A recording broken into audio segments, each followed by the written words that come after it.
Okay, party people in the house, you're about to witness something you've never witnessed before.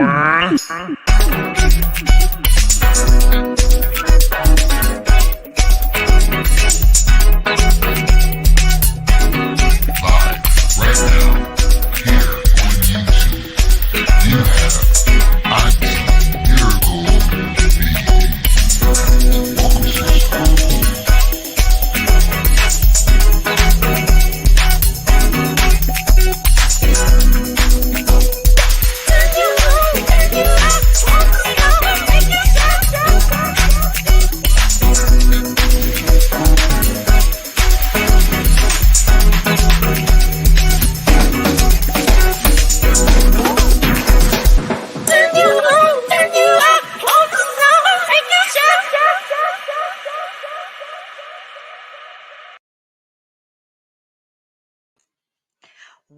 Welcome to The Curious Case of Jodi Arias, episode number 3.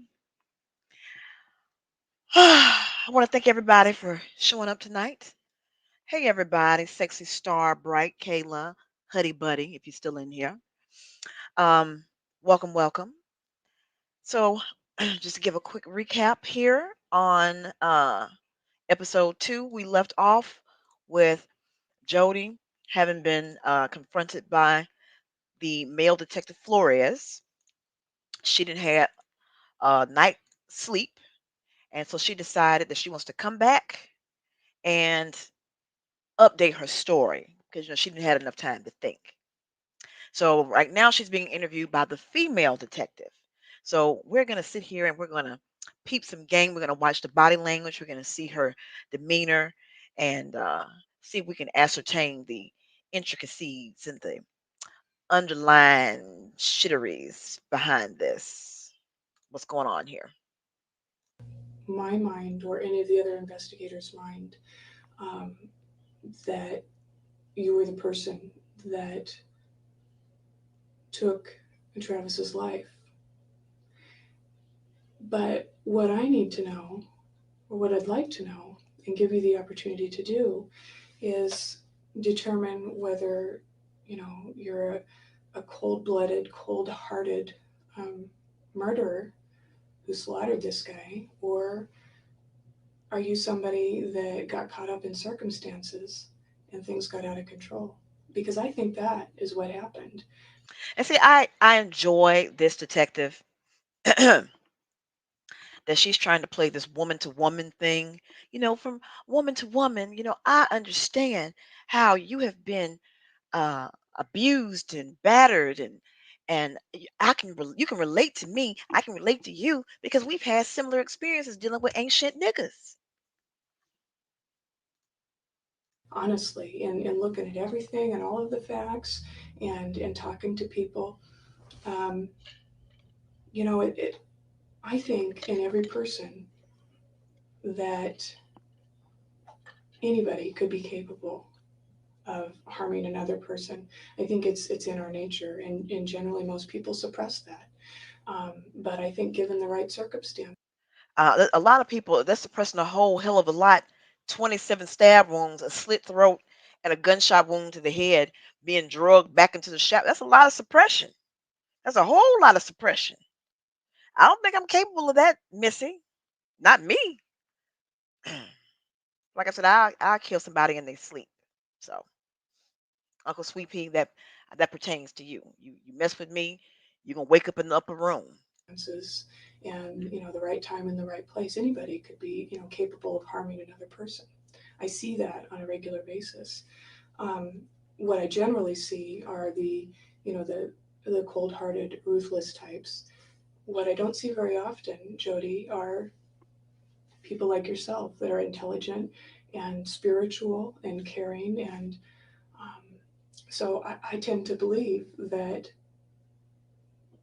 it was a incident of circumstance, if you will. Hey, Franny Cat. Um, it looks as if this guy Travis, um, befriended you. You got into this relationship, and it certainly looks to me like he took advantage of your generosity and your kindness. You hear that? So, yeah, Jody, I understand that you're very smart and articulate and well read and well spoken, and you don't seem like a killer. And this guy, Travis, the person that you're in jail for murdering, he took advantage of you. I'm trying to gain your trust. He took advantage of you. You can trust me. This recorder is on, but it don't mean anything. Um, one of the other detectives had described him to you as a player. Um, and I don't think that that's very far off from everything that I've seen. And I don't think there's a woman out there that hasn't been treated badly or taken advantage of by a man like that. And I'm hoping, because you come from a good family and because you have a decent background, I'm hoping that you'll be smart about things and make some choices for yourself to help better your situation. When this hits the news, um, and it'll go to the media. Do you want to be portrayed as that cold-blooded, cold-hearted murderer? Because the media loves that. That's not, that won't be our words or their words when they do a press release, but that's what, the media will take a look at the facts and that's what they'll portray it as. Or do you want to be portrayed as Franny Cat, that is such a good point. You're absolutely right. She's using any manipulation she can to get a confession, the detective, but Jody does not respond to women. She uses her sexuality to manipulate men. That is exactly correct. Exactly. a person that didn't mean to have any of this happen? It just got out of hand, and you're remorseful. Which way do you want to go? How do you want to portray yourself?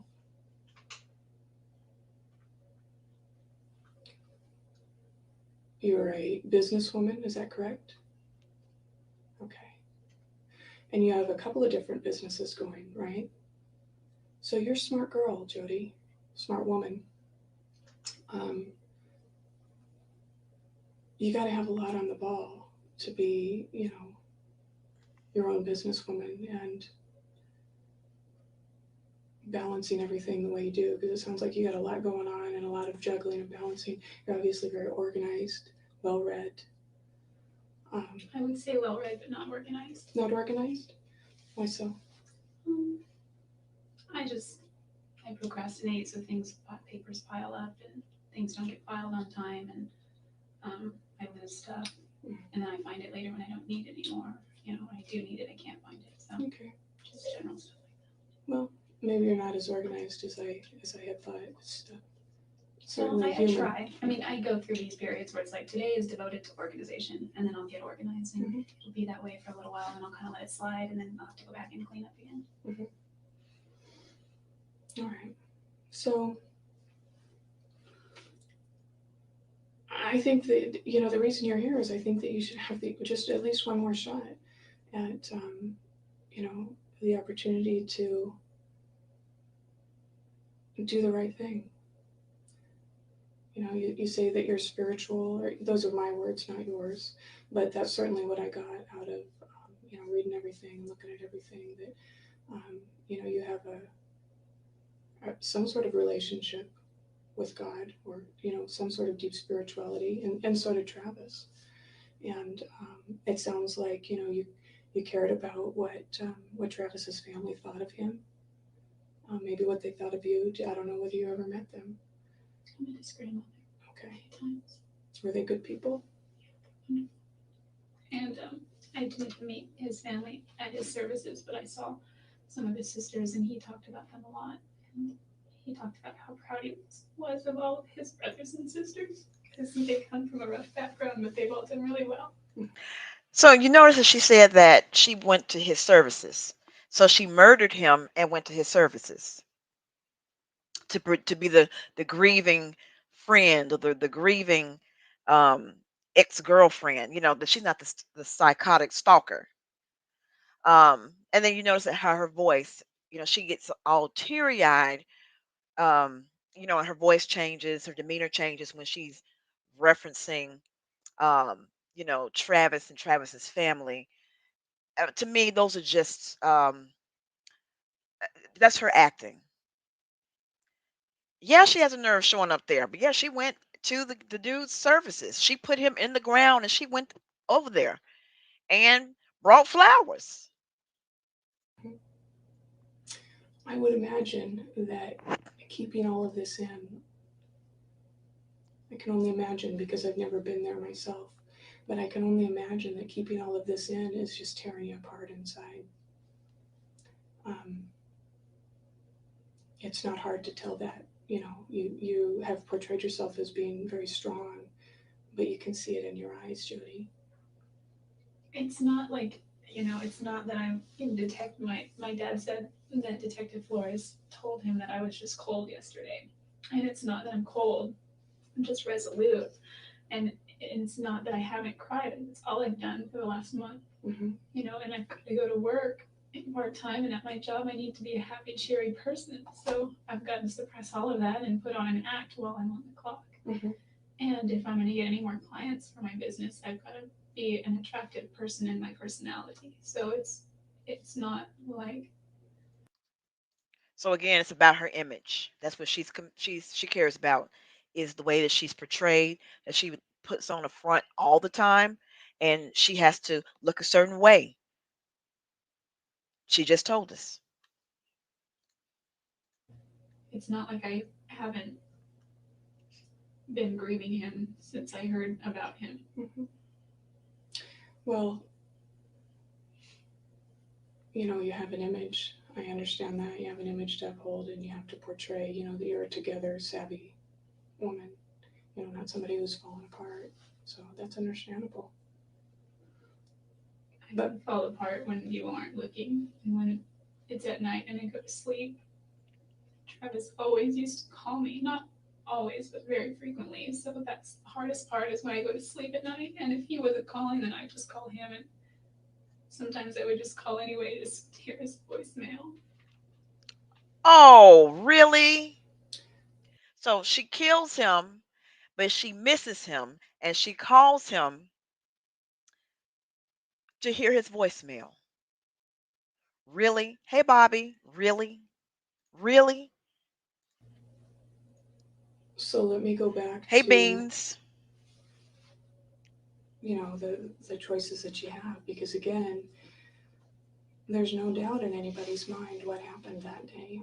There's no doubt that you were involved Make sure you guys hit the like button so I can get in the all the rhythms, please. And thank you. that day that Travis died. Listen, I I, know that I wasn't involved in Travis's death. okay. So you see her body language has changed. She was sitting up when she was able to ramble on and portray herself as this sweet, loving person, and how much she misses Travis, and she cries at night because she misses him so much, and the service is this and the service is that. And then when the detective says, "We know you did it, Jodi, and we want to get your story," she shuts back down again and she puts up the defensive, the defensive posture. And But hold on, what you need to decide is, do you want to be portrayed as that cold blooded killer? oh, that's what I was getting at. Or do you want to be portrayed as somebody that was taken advantage of and, things just one thing led to another? You thought your relationship was headed in one direction and it wasn't, or, I don't know exactly the circumstances because I wasn't there. But I would certainly think that it's to your benefit to appear as this is something that just happened. You didn't plan it. It was a heated moment, and you didn't mean to hurt him. Because you didn't mean to hurt him, did you? I've hurt him very much emotionally, and I never meant to hurt him.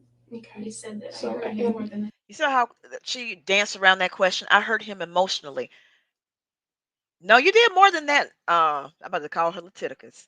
You did more than that, Jodi. You hurt him a whole hell of a lot more than emotionally.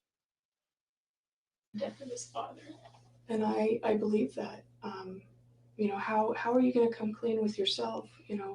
Between you and God, if you can't even look his family in the face and show remorse. She's gonna say, I don't God knows my think heart. that you're a bad person. I don't think that you meant any of this to happen. I think that things got out of control and you didn't know what to do and you panicked. And I would certainly like your parents to see that, your friends to see that, instead of the cold hearted killer that the evidence is screaming to show.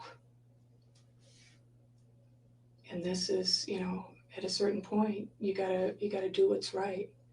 You know, you gotta make things right for yourself, because otherwise it's going to eat inside of you. You're going to be sitting in that cell with all of this churning inside of you, and it's going to eat you up. And just because I'm a cop doesn't mean that I don't care, about humanity and people. Humanity. I'm not sitting here judging you. I'm trying to help you out. I'm trying to give you a chance to make things right. You know, show the families that you do have some remorse. I'll apologize for the things that you've done if that's what makes you feel better, whatever it is.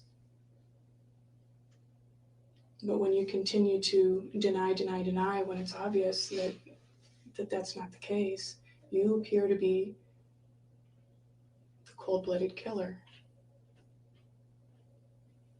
And she You know, is. and the media is going to feed off of that. When this goes to trial, the media is there. It's not kept secret. Do you want to be out there and like the O.J. Simpsons? Because nobody felt sorry for him. Nobody respected him afterwards, even though he maintained his innocence. How do you want to be portrayed?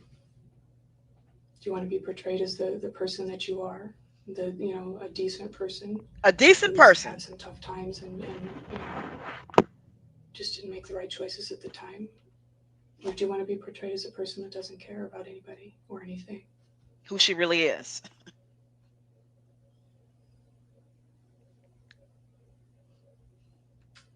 Of course I don't want to be portrayed as a cold-blooded murderer. It's bad for her image. I believe that. I believe that everybody wants to tell the truth, because to keep that lie in tears you up emotionally, physically, mentally. I see that over and over and over again with people. And I believe that you don't want to be portrayed in the negative light that I've already. And I'm not making that stuff up. I mean, that's just reality, Jodi. That's the way our society works. That's the way this world works.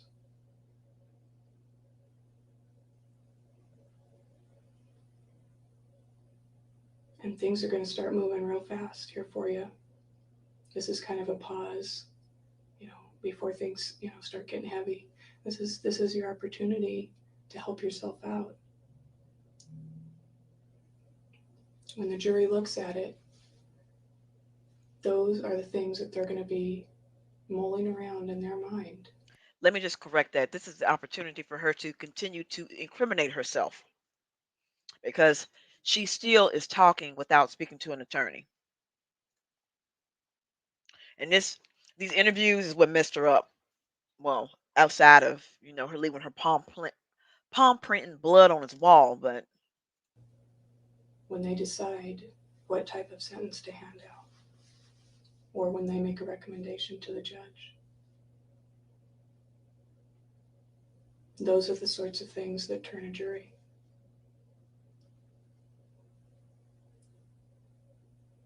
And the juries sometimes can be fickle, but I've never seen a case with so much concrete, hard evidence.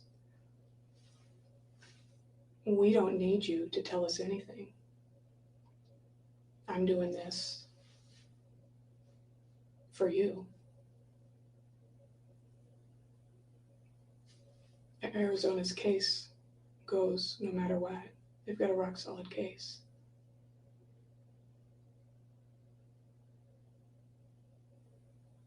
So what you say is basically irrelevant to their case. Not irrelevant, but it's not going to make it any better for them. But it certainly can help you out. How can it help me? I mean, how can what I tell you today affect the media? Um, Interesting she asked that question about the media.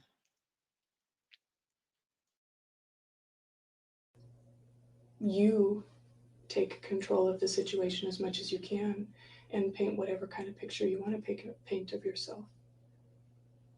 Nobody's going to believe that you didn't do it after they see the evidence. It's just, it is what it is. But it's a matter of, do you want to take control of your situation and paint the picture of who you are, because you're the only one that knows that? Or do you want the media to take the evidence, all of the facts and the information, and paint their own picture of you? And as smart as you are, you know as well as I do that the media doesn't like to paint warm and fuzzy pictures. They would much rather paint the vicious, cold-blooded killer, because that sells. I wish she would quit calling this girl smart. This girl literally took a picture of herself slashing someone's throat and has her blood on the wall. That's not smart. That's the opposite of smart. Am I right? So, do you want to control your situation, paint your own picture? Or do you want to let somebody else do that for you? I don't feel like I have any control over what the media says anyway. Well, you do to a certain degree. You can have the opportunity to tell your side of the story. You know, was it a matter of, like I said, this guy Travis building some sort of what you thought was some sort of relationship? You know, were you hoping for marriage? Because I've heard a lot of talk about, you know, possibilities of marriage, and I know that that is, you know, a cornerstone of your faith is marriage and family. Is this something that you were hoping for? Was he leading you down that path? You know, did he take advantage of you? Um, were there promises made that were broken? Did he betray your trust in some way? I don't know. Only you know that. But certainly, if that was the situation, they would look at you in a better light than if you just went in there and just killed the guy just because you're a cold-hearted person. You know, the reasons why are what's going to give you better portrayal, a better light that you're portrayed in.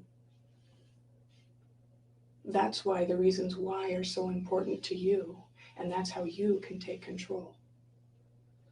When you leave, you know, Siskiyou County and go back to Arizona, which eventually you will, whether you fight the extradition or not, that's just kind of a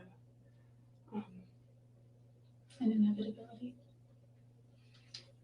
yeah. It's going to happen eventually. You're not going to have the opportunity to do this again. And I'm certainly, you know, not going back to Arizona. I won't have the opportunity, and the shot will be gone. What is your role, though? I mean, you're a detective. This is our jurisdiction. It's our county. So, you know, part of this investigation, if you will, is on us. So Jody is trying to ascertain what is this woman's role, because remember, she doesn't respond to women. So why is this woman talking to me, and who is she, and will I have to see her again? Is what she's probably thinking. Um, so I've taken an interest in this case. You know, I saw you and I read all this information, and I'm like, man, you know, she's not the typical person that we see in here. Can I ask you a couple questions? Sure. Not personal questions. I know I understand they took some of my stuff yesterday. Mm-hmm. Now I want y'all to hear what her focus is on. not on her predicament and her plight, and on Travis. Listen to what she's on, what she's talking about. Where does all that go? Does it go to Arizona? It'll be transferred to Arizona. It's held in evidence. There's a list of everything that was taken, and a copy of that was left at each Location. at each And location. it was a carbon copy, so my parents couldn't read it all. My grandparents couldn't read everything. They told me some of the things, and some of the things were like on camera, for example, which is fine. I understand that. My concern is other people. For example, I'm a wedding photographer, and I just did a wedding on Friday, and I feel bad for Brian and his wife Katie because those are their wedding pictures. That's all they have for their wedding. This idiot is crying over pictures, or pretend crying, I should say, over pictures. She showed more emotion over the pictures than anything else. And I just want to know when they'll be able to get their wedding pictures. I don't know when. I don't know how, this could go on for That's quite a the while. only thing they have to remember the day. They're not going to destroy the wedding pictures. They're not going to get rid of them or anything like that. And I just take pride in my work, and I guess, I'm not going to have a chance to edit them and make them really beautiful. Like, they already turned out really good, but, with Photoshop, I just do all kinds of neat effects, and they turn out like magic. And so that won't be the case this time, but at least the hard files are there for them. And, if they're not going to get them forever and ever, it's going to suck for them, but as long as they get them eventually. They'll get them eventually. And also I think that, go ahead. My sister, I don't know what her problem is. I mean, she's far less messed up than I am, I guess, but she's in a program right now in Klamath Falls for till the end of August, rehabilitating from something. And my mom, we write her. We only get to talk to her once a week, and my mom was going to send pictures because I have on my external drive. I have a bunch of pictures of her and I that we just were doing this with, just taking pictures of each other on her prom night, because I helped her do her hair, and I helped her, just take pictures, and then I dropped her off, and she just wanted some of those to have. She's all done up glamorous, and she's like, I can't remember what I look like without makeup. And I did a photo shoot with my little brother last week, and they turned out really good, and she wanted those pictures too. She doesn't have access to any of them now. Those are all family treasures. And I did that, of course, because it's for them, and it's, but I would have made her a CD, but my CD-ROM just wasn't working right. And I just didn't get around to making it because I didn't have the proper tools to do it. And she just wants those to mail to Angela. Well, see, these are the sorts of things that, paint the picture of a good, decent person where things just went a little wrong. You showing so much concern and care. Do you know what happened to my journals too? I wasn't there when I know they said they took one. I don't know if they took my other ones.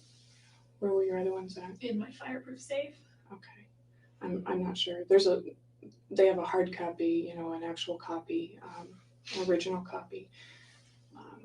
If you want my journals, it documents the entire time starting from when I moved to Arizona up until 2 or 3 days ago. Where's that safe at? Is that it's at your? under my bed. They said they looked through it. Okay. Well, then, if there was anything, I don't know if they felt it was relevant, necessary. but I'm sure Travis got a lot of ink in my journals. I don't know. It doesn't matter now because I know you guys think what you think, but it's not I know you guys think what you think. So she's still holding on to the lie that she wasn't there. Well, hold on. It's going to change in a little while, but yeah, she's still holding on to the lie right now. You think what you think. the job of the detectives, any detective, is to determine, what happened, whether a person, is there evidence that would clear you, evidence that would convict you, etc. We're totally neutral going in. And it's not a matter of, our opinion and what we think. It's a matter of taking a look at all of the evidence and knowing. And, I think you're not grasping the reality of this situation. And hearing, what your concerns are, you should be concerned for yourself right now. You should be fighting for yourself. This is not going to go away anytime soon for you, Jodi.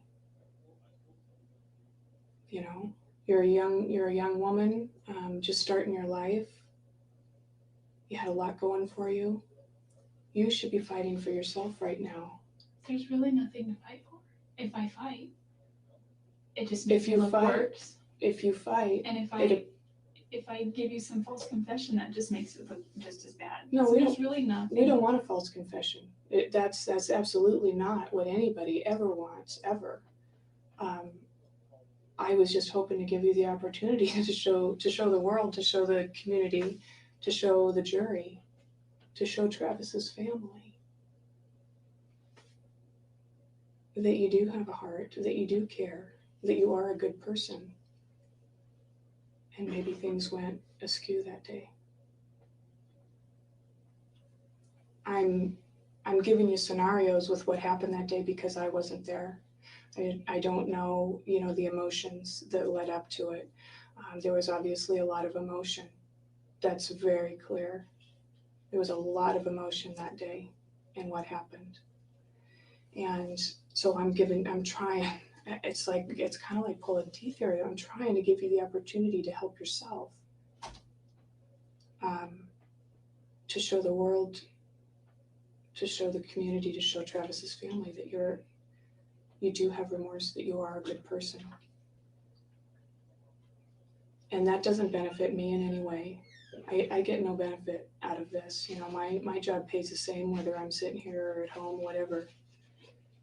I was trying to give you that opportunity. And I asked if I could talk to you today to do that. Makes no difference to me, not personally, but it sure can make a difference for you.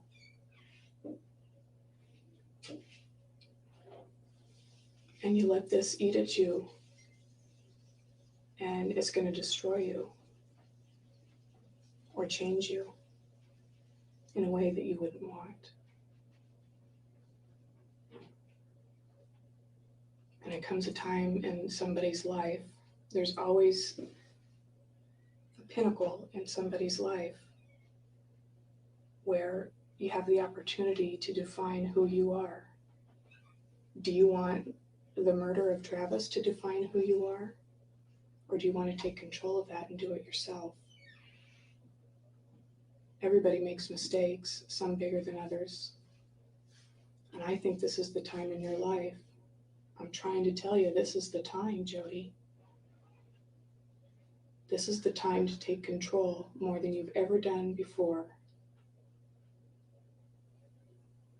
And at least show the people that you love and care about that you have remorse and that you have a heart. Because when they sit there and they see somebody that's just stone cold and saying they didn't do it when it's clear to everybody that you did, that's what they're going to see, as a stone cold person. This is your opportunity to change that.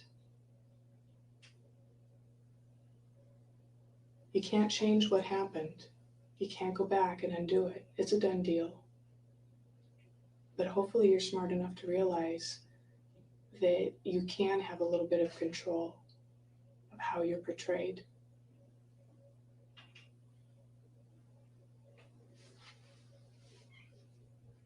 I don't think that you're a bad person. I don't think that you meant to hurt him. I think that you really cared about him and that you loved him. And that's why there was so much emotion in that day. I'm not sure of the circumstances, the conversations that led up to it. I can only see the result. I think that things got a little heated.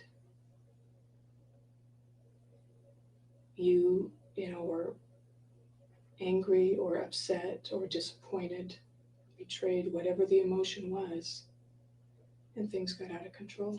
we both have betrayed each other, but it was so long ago, you know.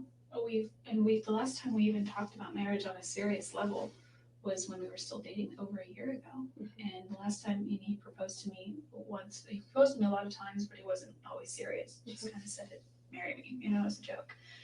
And how did that make you feel when he said marry me as a joke? I mean, did you want it? Not after we had broken up. It was kind of like laughs. Like, it's really kind that he would joke like that.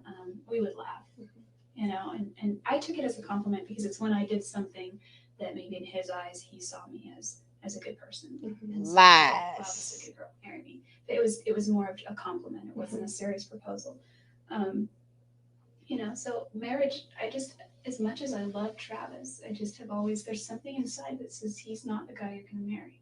So then what was it? What was it that led up to all of this? I mean, there's got to be something. So I honestly don't believe that, that you're cold-hearted and you would just go and just, kill somebody on a whim. That doesn't fit your profile. So what was it that led up to that? You tell me. You tell them. You tell, Travis's family. What was it that, See, she shut her down again. She was telling all about, oh, we're gonna get married, and he proposed to me, and da da da da da da da da. She was doing all that talking, and then she said, "Well, it's hard to believe that you're that cold-hearted person that would kill somebody. Um, what what made you do it?" And she shuts down again. pushed you to your limit? Oh. I'm just trying to fill in the holes there, and just kind of guessing about the emotions. What was it that would make you, so angry or upset? And if you're smart, you'll realize that, She's not smart. Quit saying that. you're not going to get a whole lot of other chances to do this. Probably none. Once the wheels start turning, they move real fast. And you will be out of control then. You won't have control over your destiny, so to speak.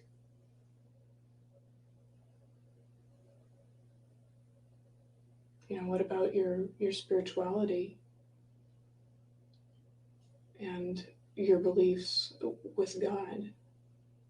If Jodi's alleged spirituality was converting to Mormonism in order to get the dick that she killed. So you can quit talking about her spirituality. you continue to lie to yourself and all of us, that's one thing. But God knows.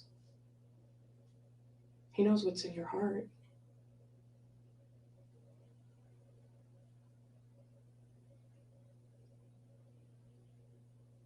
Doesn't the Mormon religion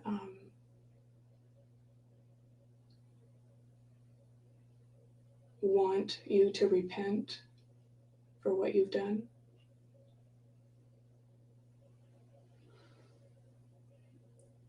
I'm a spiritual person myself, and I don't think that I would want that, inside of me. I wouldn't want all of the ugliness of the lies inside of me.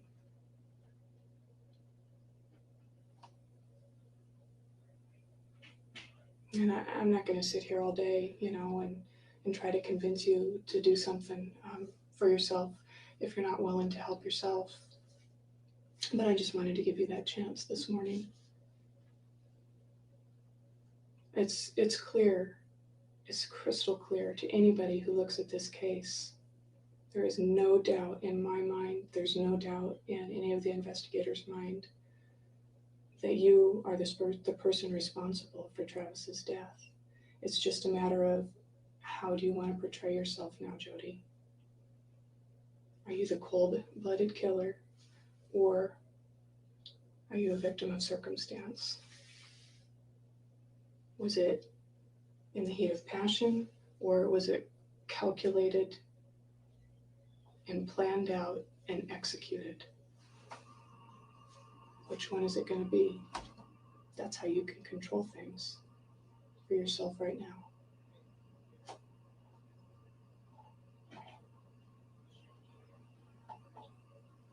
control herself in the electric chair by running her mouth. I don't think you're the type of person that can sit there during a trial and see Travis's family sitting over there and continue to maintain that lie in yourself without it tearing you up. No, she'll just manufacture a new lie at I trial. don't think I could either. You have an opportunity. You can't bring him back. You can't bring his life back. But you can at least make things right within yourself. And that ultimately is going to probably help out your situation.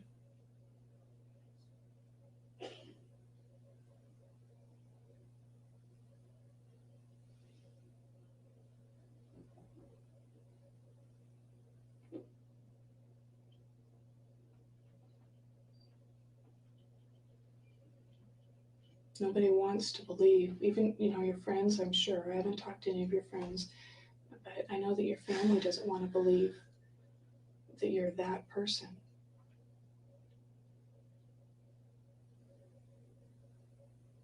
Help them understand what happened and I think why, this detective is agitating Jodi too, because so that she's annoying as hell. they're not stuck with that image of you.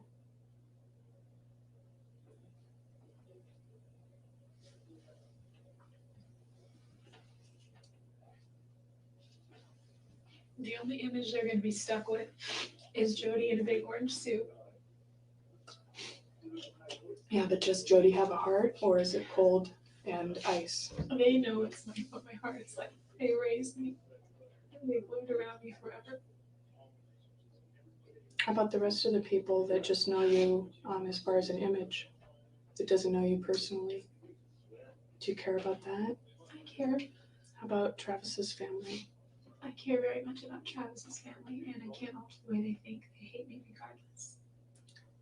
It's true that they're feeling.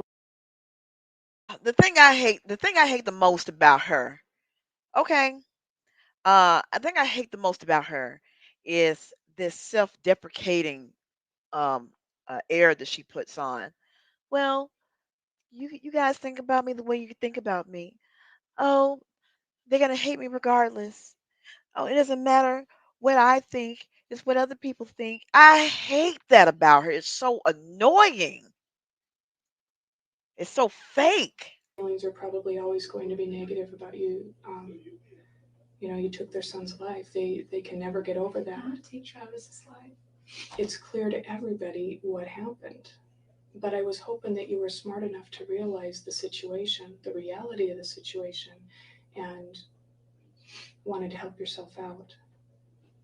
Whether you want to maintain the charade, which isn't going to get you anywhere, or whether you want to do the right thing.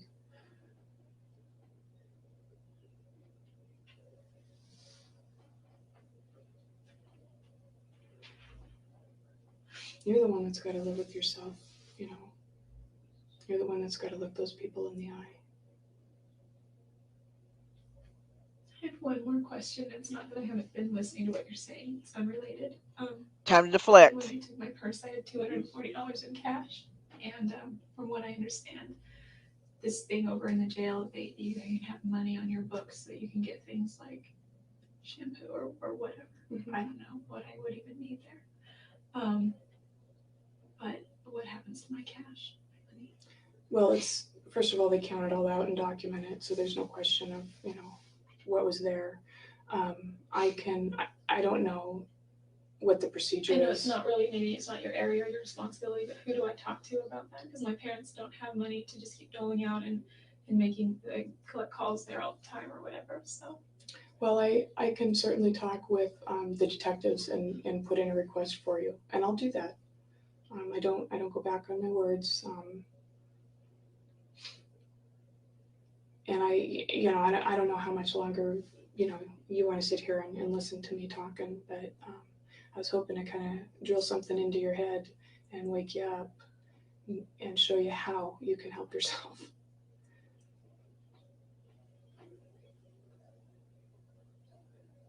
maybe you're giving me more credit than I deserve for being smart. I don't think But so. I just don't see how any of that could help. There she goes. That's self-deprecation.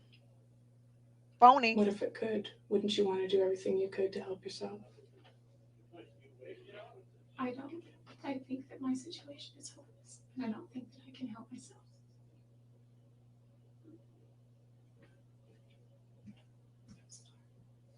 Don't be sorry to me. Are you sorry for what happened to him? Of course I am. That's awful what happened to him. He Did you didn't ever show think- me any pictures, but he showed me the carpet.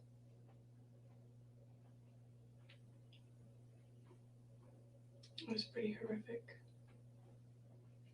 You know, Travis was very strong.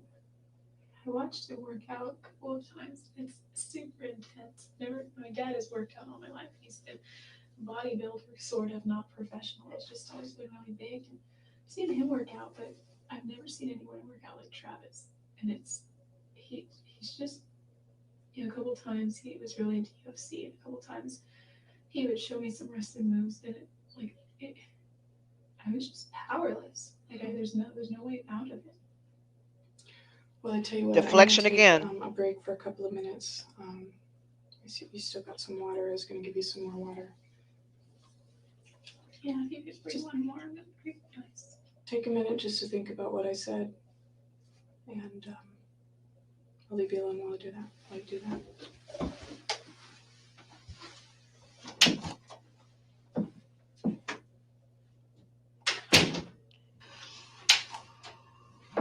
Oh, there she's doing her weird moving around thing again. Let me speed this on along. Just more water.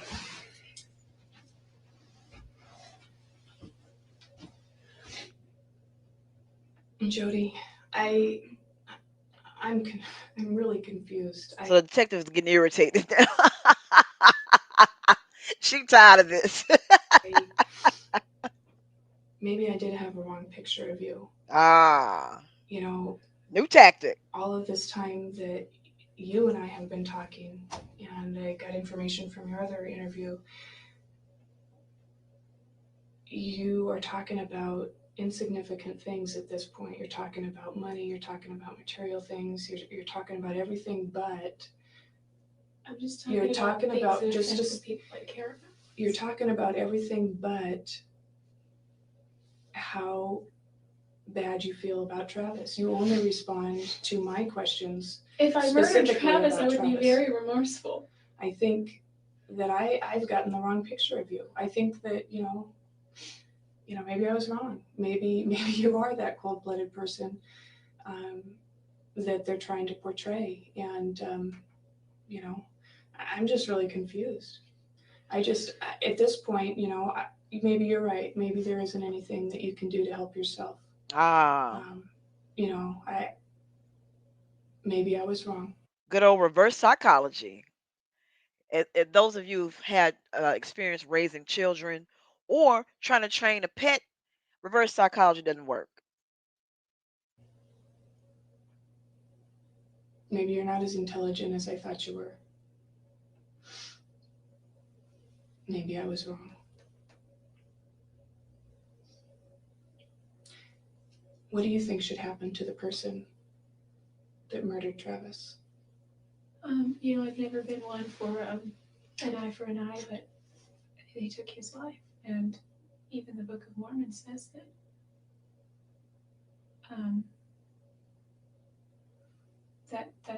that calls for the life of the person that took his life. Do you think that's the path that you're going down right now, and it's inevitable? So why fight it?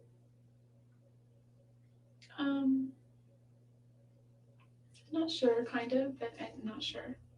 I don't know where I'm going. So tell me this. After looking at all the evidence and what I think is crystal clear, if you didn't kill Travis, then who did?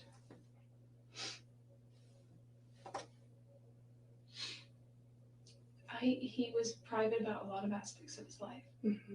He told me some things.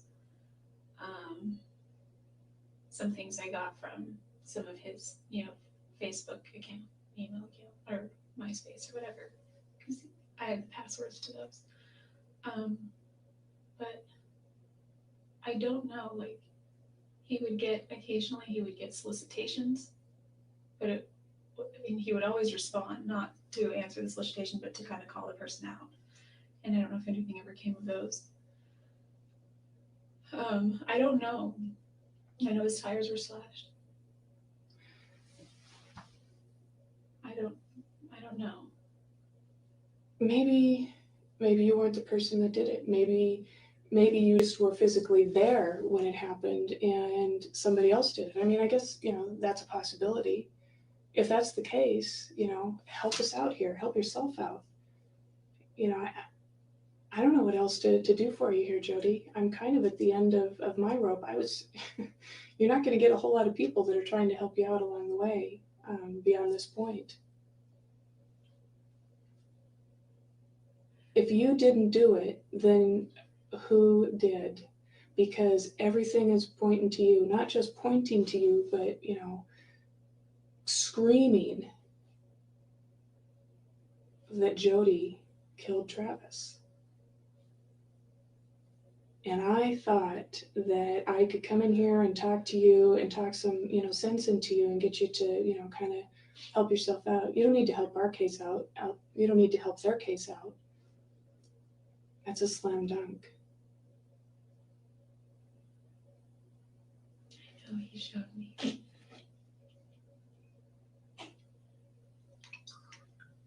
And what I'm hearing is somebody who doesn't give a rip about what happened. I'm hearing somebody that's worried about money, your appearance, everything about you. I don't hear anything about Travis unless you're specifically asked.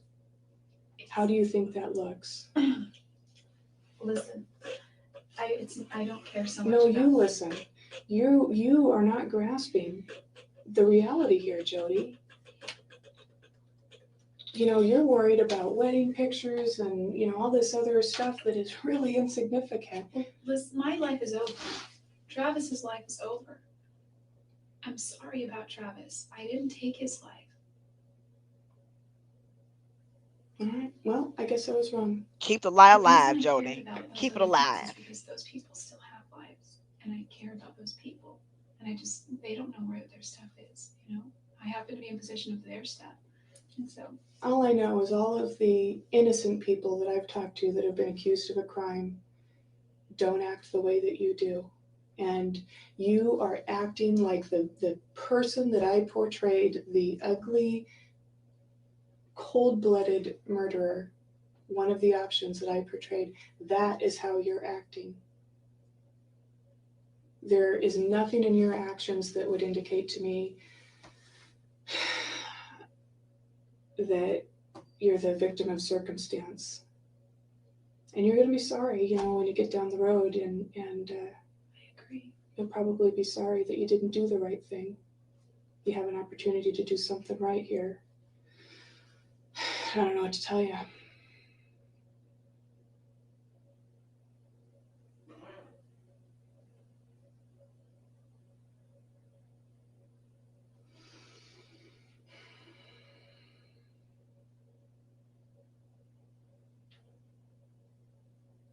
Come on, think of something, Jodi. Think of a lie.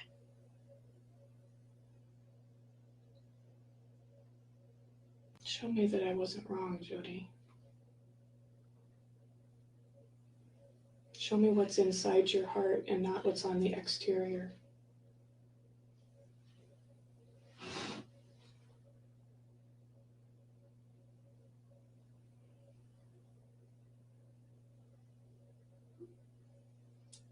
Help me understand why it happened and that it wasn't cold and calculated and planned.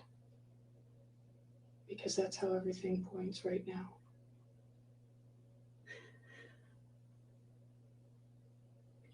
You owe that at least to Travis's family. Here come the theatrics. Give them some closure. Because I know, just from working with all these families that have lost loved ones, that they're not struggling with who did it, they're struggling with why. That's what I've been struggling with. Do you not understand why you did it yourself, maybe? Is it something that,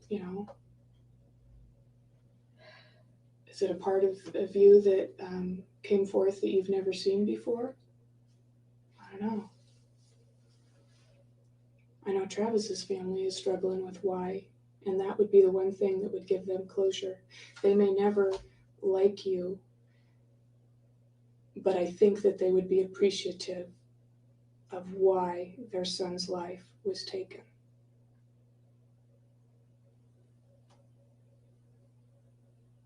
You can't give them their son back, but you can at least give them the peace of mind as to why.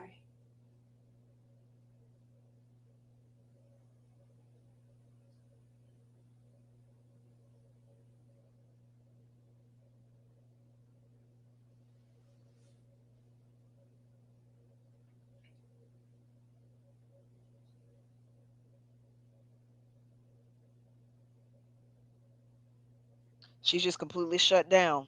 There's I know if it was nothing going on. She's my just shut child, down completely. that's what I would want.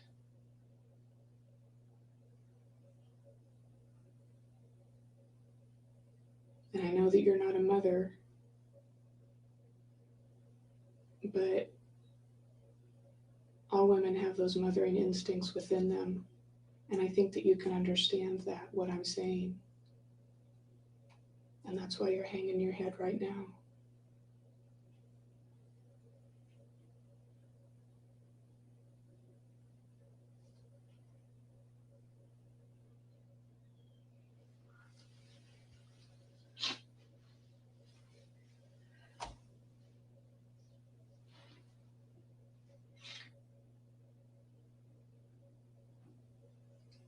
Was I off base, Jodi?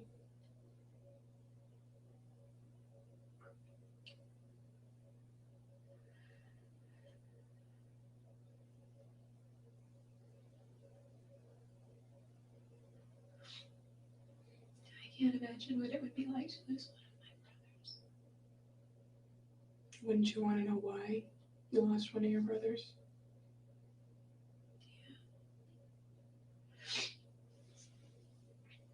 I've never met them. I can't speak for them. But I would bet,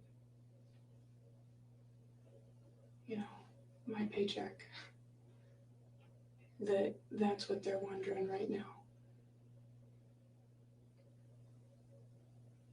And you can at least show that you have a soul, that you have a heart, that you understand that need in them and do something for somebody else besides yourself.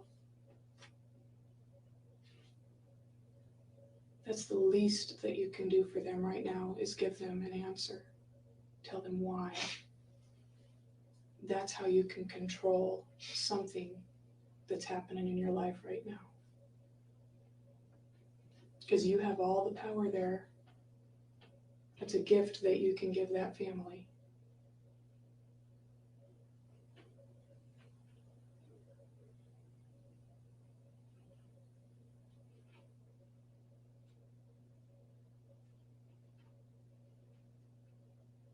Tell them why. Use me as the voice to tell them why.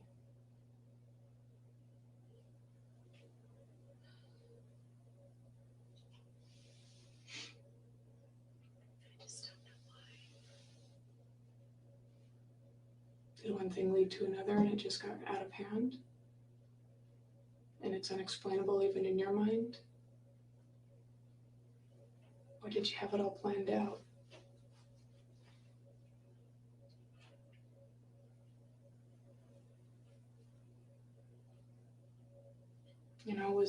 Was he roughing you up and you just couldn't take it anymore? Was he being violent on his part? He was only that way a couple times. It was before I moved.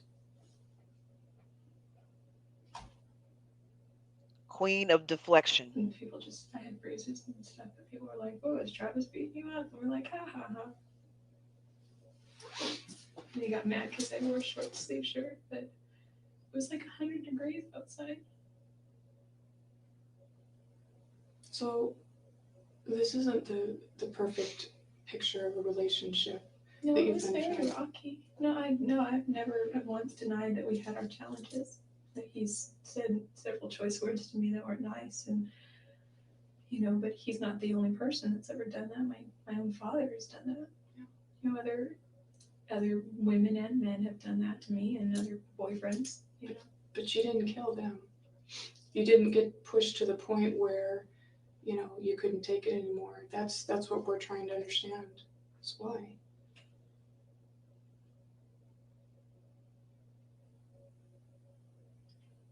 Either way, those detectives in Arizona have their case made.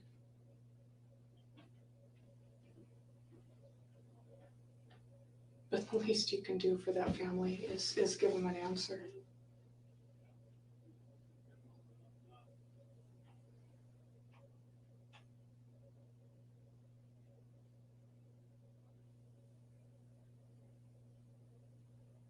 I'm not saying portray Travis as this ugly, horrible person, because,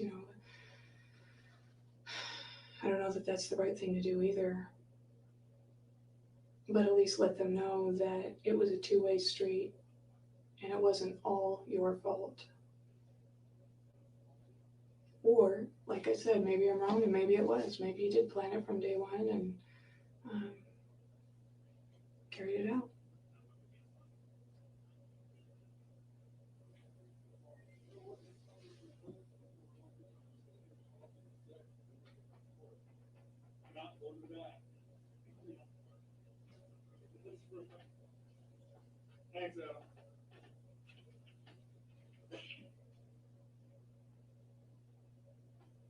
If his mom and dad were sitting here right now, what would you say to them?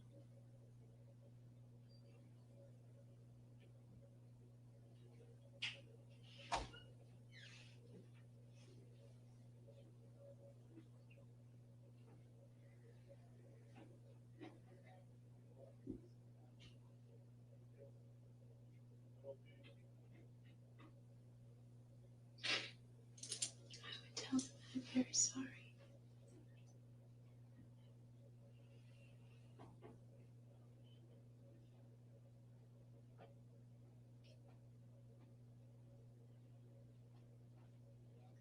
Before Travis, I've never lost anyone that's close to me.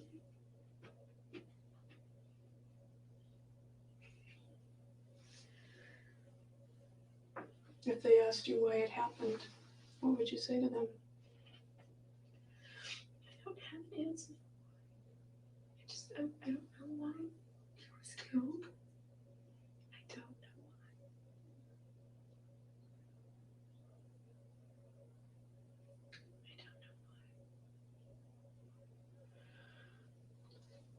why. All right. Maybe you can't understand why, but what led up to it? What would you say to them? Because that would help them with the why. If you're struggling with the why within yourself, then what led up to it?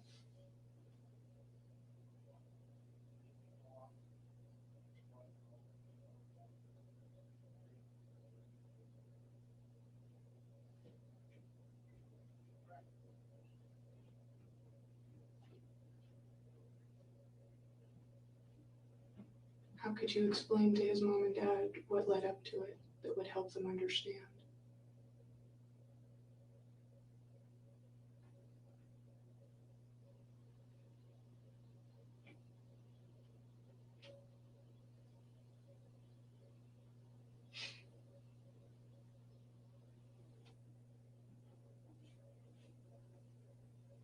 I'm sorry.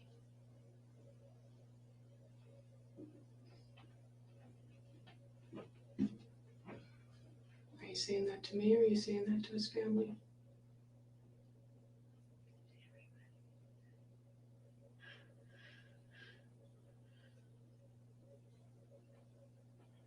To everybody, to his family, to my family, to Travis,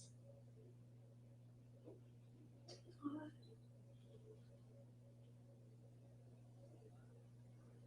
Then if you truly are sorry, Jodi, clear your conscience and give them an understanding of what led up to it.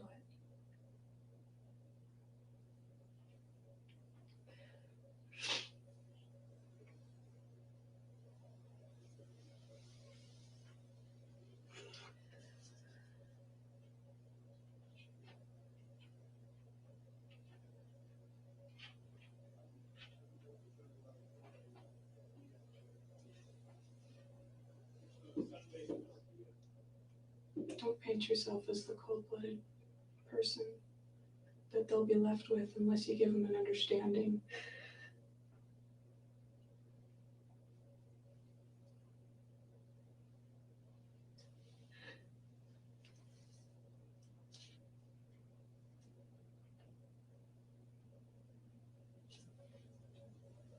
I don't want to believe that I was wrong about you.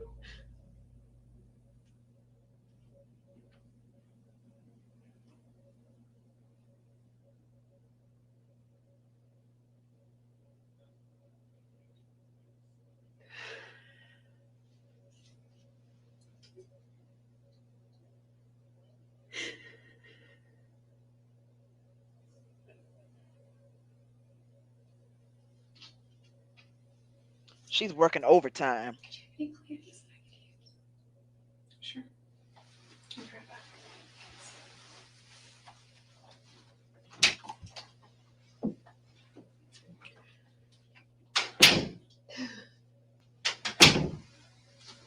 That's all we have is toilet paper.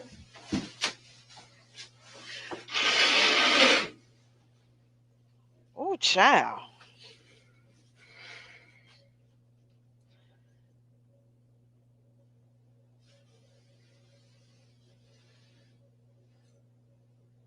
I can see that your tears are real. That obviously is nothing that you can fake. You know, Travis told me that my tears mean nothing. I said that one time when we were fighting. How did that make you feel? Well, I knew they were real, so that's all that mattered. It just made me,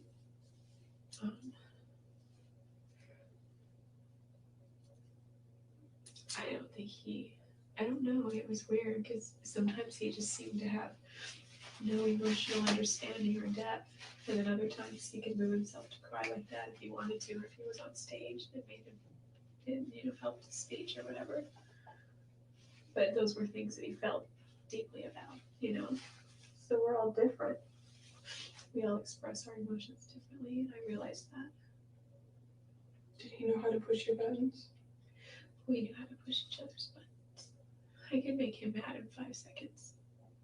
It's not my favorite pastime or anything, but I just knew how to do that, and he knew how to make me cry in 5 seconds. So I think his emotional expression was anger, and mine was just sadness, I guess. So she's already trying to establish this abuse. She probably hadn't thought of it clearly yet, but she said that her emotional expressions was always sadness and his was anger. So again, we're blaming Travis for his own murder implicitly. Is that what happened? Did he push your buttons or you push his buttons? Is that what triggered this whole thing? No. Because looking at the pictures, it looked like that, you guys were engaged in some sort of intimate moment between the two of you. It didn't look like it was all going bad. It looked like, something happened real quick.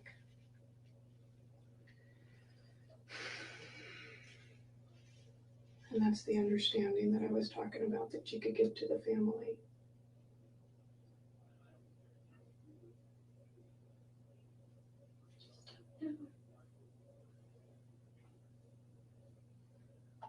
Maybe you don't know why, and I understand, that's a pretty deep philosophical thing that you'll be, struggling with within yourself. I'm guessing. But the factual things that led up to it. And then, people can draw their own conclusions from there. But sitting there silent and not saying anything makes you look like a horrible person.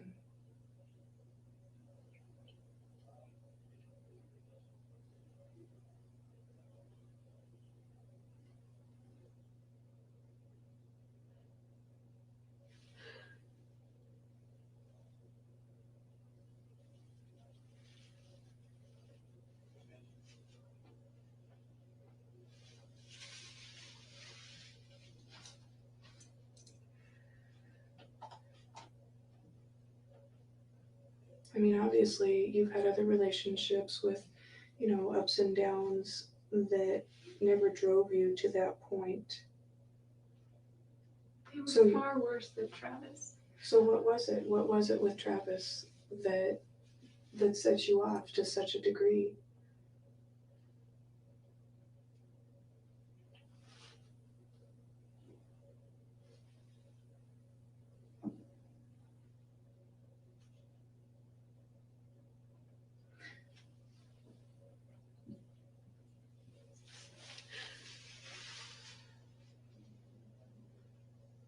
I understand that you're a very private person. Everybody has said that, and that's glaringly apparent. But all your business is going to be out in the open right now. So there's really nothing to hide from anymore. You know what I mean? How is it as private as Travis? Are you worried about his reputation? Is that what you're trying to protect here? Yeah, I mean, I'm concerned to an extent. I wanted, I would rather everyone didn't know that he was, that we were both violating certain chastity laws continually. It's a very big deal in the church. Yeah. I mean, I know that his bishop knows. He keeps everything private. And, I don't know if you're familiar with our faith, but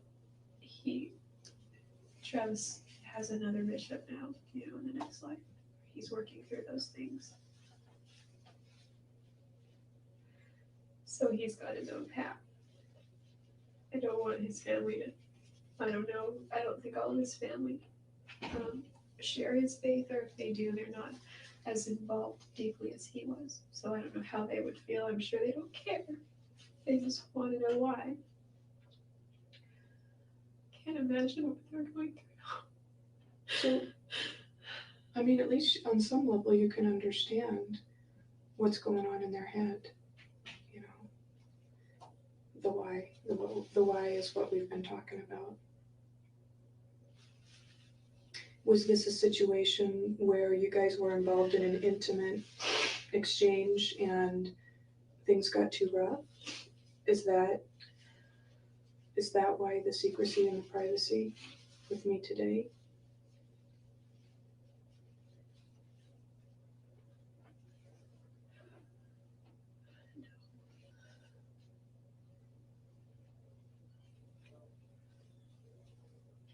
Then what's keeping you from unloading your burden?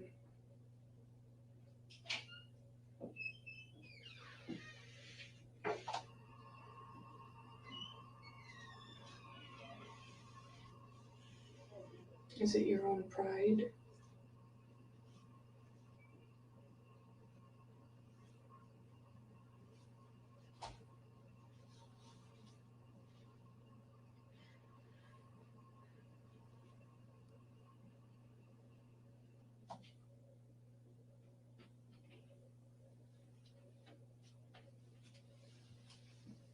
Do you think at this point that your pride matters more than Travis's family's grief?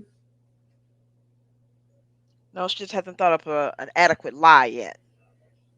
She's still working at the details. That's why she keeps putting her head down. She's thinking, how can I get out of this? What if they don't have a faith base like Travis did? And what if they don't have a spirituality to fall back on to help them through this process? Some people can deal with it better when they have their own spiritual roots that they can dig down and hold on to. What if they don't have that? What if they're in more turmoil than somebody who did have a faith base? Wouldn't you want to help them out? I mean, you tell me that you're sorry. If I could, I would help them in a heartbeat. Well, you know that you can't bring him back. But you can help them understand.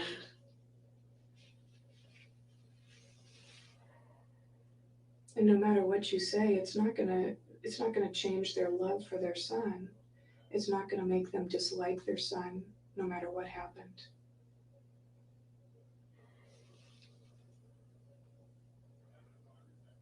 But at least they'll have closure.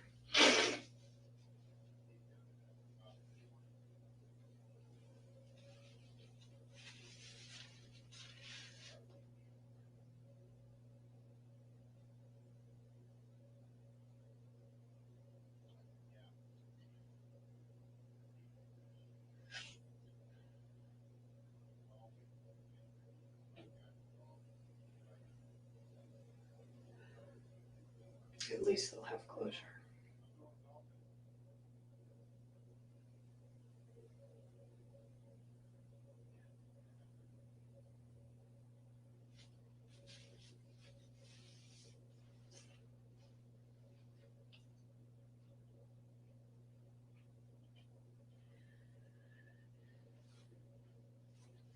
If you're not going to do it for yourself, at least do it for them. If you've already resigned to the fact that your situation is hopeless, why wouldn't you do that for them?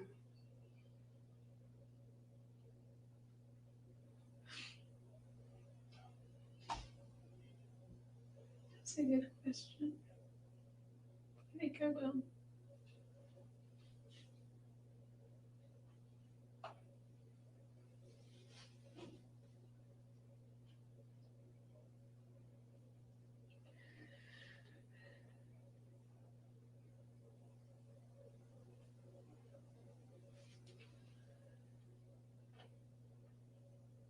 Yeah, use the restroom. Sure.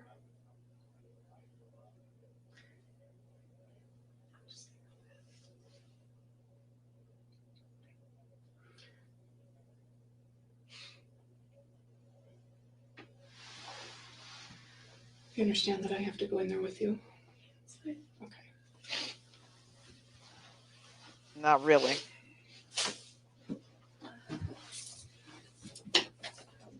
Right. Go this way, all the way down into the road. Okay, let me speak this on. I'm tired of this heifer. I want to get to the dude. Bye. And I don't think that you're going to feel good about yourself until you unburden yourself and give the family some closure. Speak this on alone. How is seeing those pictures again going to help you?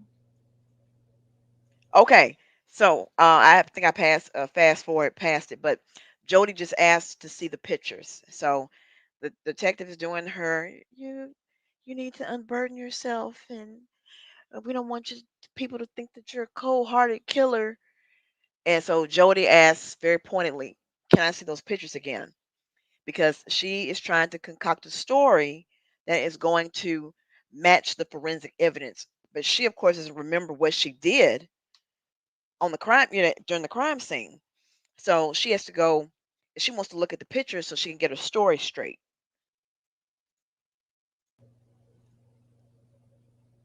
I just thought maybe it would help me piece a few things together. Hey, Andrea.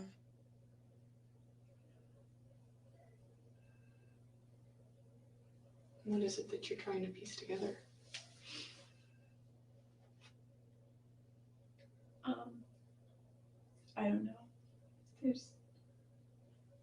There's also a bit of morbid curiosity, I think. She's back with that morbid curiosity crap.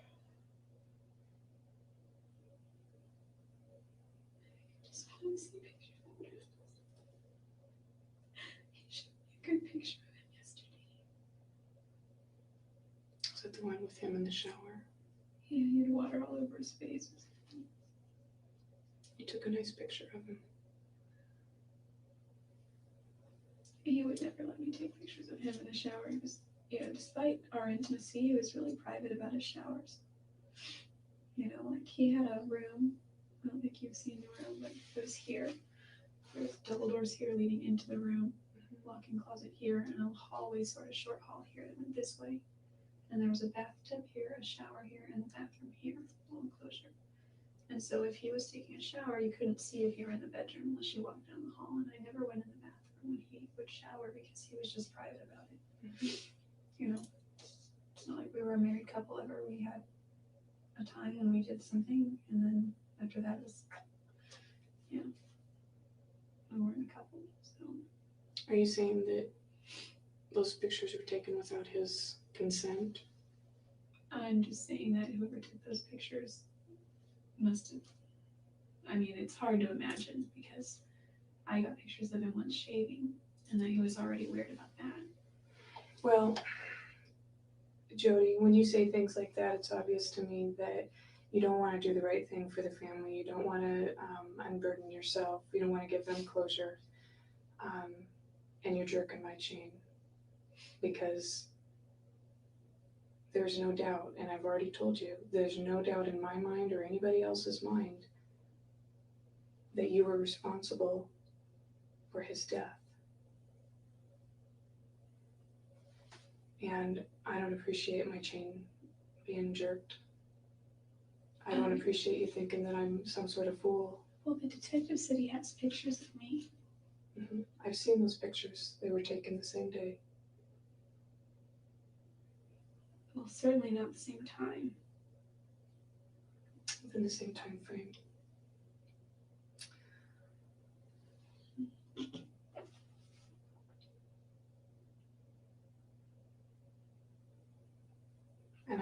And to tell you the truth, I think that I think I've done all I can here. I was hoping to, be able to relay some sort of information or message to the family because they deserve it. And, you have the power there. You have the control. You're the only one that can give that. And I'm tired of playing games. I'm tired of skirting around it.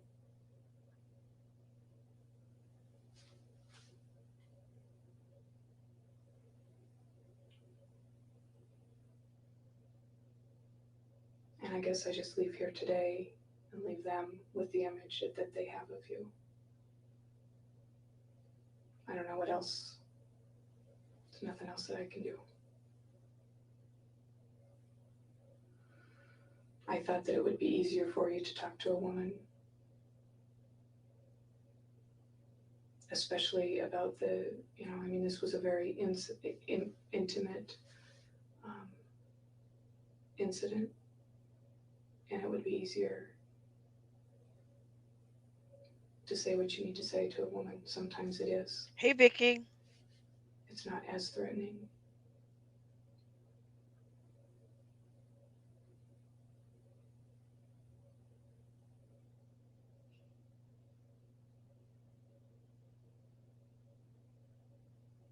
But unless you're willing to give me something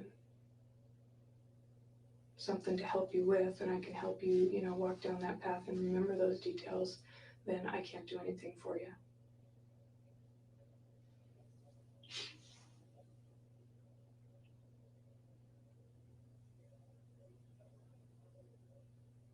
And you need to decide whether you're going to give that family closure or leave them with the picture that they have of you. And I promise, guys, it's going to get interesting very soon. I promise. Because this woman is a snooze fest. wondering why their son died. That's it. That's the bottom line. That's what you need to decide. After today, things are going to go so fast for you. You're going to be totally out of control of the situation. The wheels of justice will start turning.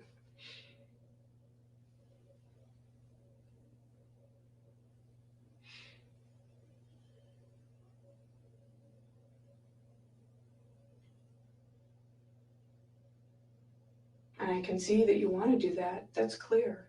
I can see that. I understand that you're afraid. Hey, and Tresca. that you're horrified about that person within you that could do something like that. But it happened, and it's a done deal, and you did. At least you can do is tell the family how it happened so they can understand why.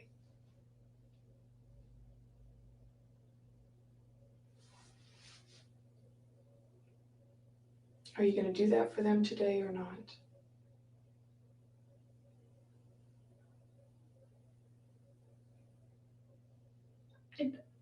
I'd like to. Then what's holding I'd you like back? to begin some I don't know. I just because I don't know what to say to them. Well, let's throw a few things out. You said you were sorry. Sorry seems so meaningless. Of course I'm sorry. Unless you back it up with something else as to why you're sorry. You're right.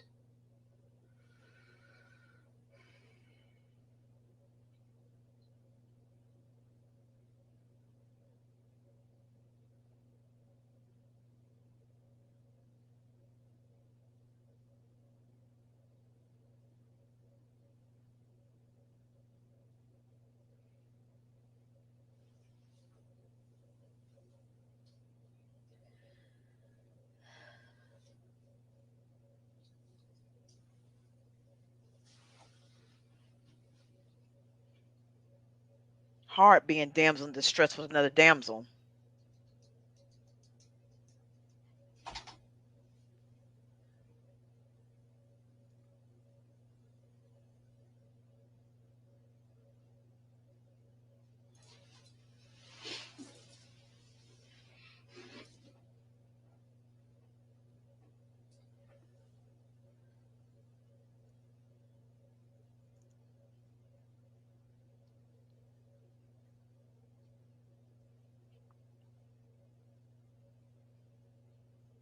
Give them something, Jodi. I mean, did you guys get into an argument that day?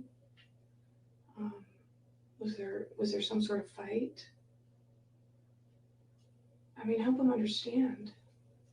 That's what I'm talking about.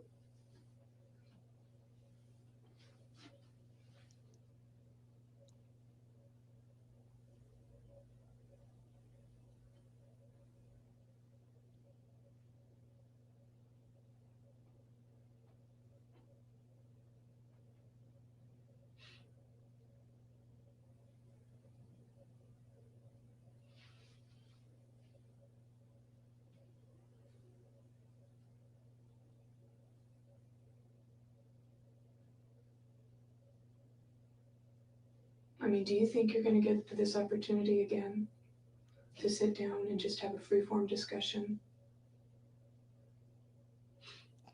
Oh, probably not. Unless it's with the lawyers. When you say freeform, you mean like in this room? Yeah, just exchanging, communicating.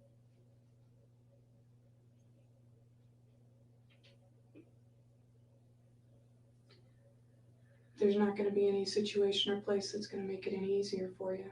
This is as good as it gets for you right now. Yesterday, Detective Flores asked me if I wanted to see those pictures, and I told him no. Mm-hmm. Do you think that's going to help you? I don't know. Well, I tell you what. Let me check. So she wants the pictures, and she wants to talk to Detective Flores. That's the guy. Oh crap!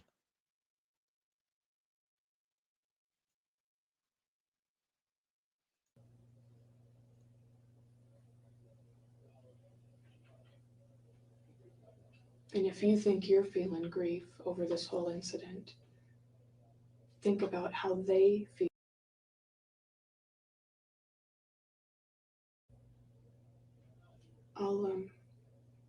I had them put in a call, so I'll go see if he's. Yeah, I'm not trying to stall or anything, but I've got to go to the bathroom again. Can we go? Yeah. Thanks. All right, so they're gonna get Detective Flores to come.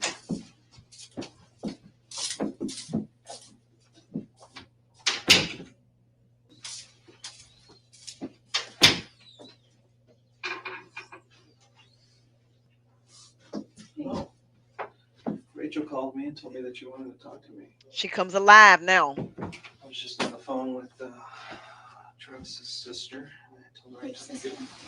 Smith. What'd she say?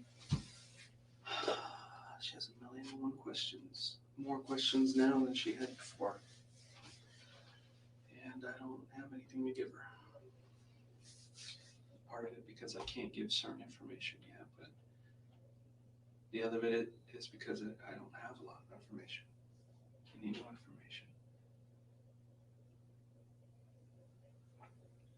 Are you doing okay? It doesn't matter how I'm doing. There she It does goes. to me. It Thank does. you, but it doesn't matter. There she goes. Damsel in I've always distress. been completely honest with you, and I wish that you could be honest with me. What matters is how his family is doing. They're And not, of course, I care about how my family is doing, just because I'm the person here that everyone thinks is the bad guy. It doesn't mean that my family had anything to do with anything, and it doesn't mean that they were responsible for anything or that they should suffer at all. And of course, I feel for his family. You know, I don't know them as well, or I don't even know them at all, except for his grandmother. you know, I told you yesterday, I've been doing this for a long time, and you're absolutely right. You know, the person's family who was hurt, they're obviously hurting. But there's a second family that hurts as well. And in this case, it's your family. Your brothers, your sister,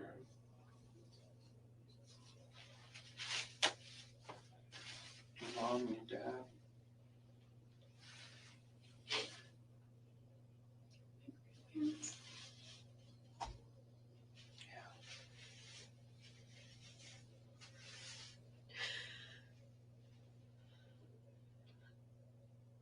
I just wish they wouldn't hurt.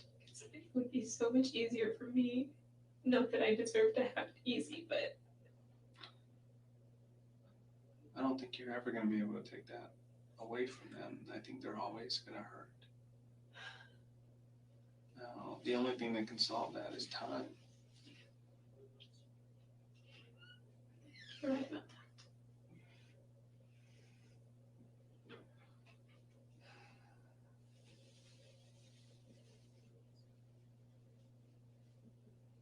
Rachel said something about you wanting to see some photos, but I don't think I can show you any more photos. Why not? Not just, I don't like doing that because something might happen to you. You might, first off, it's not something I do.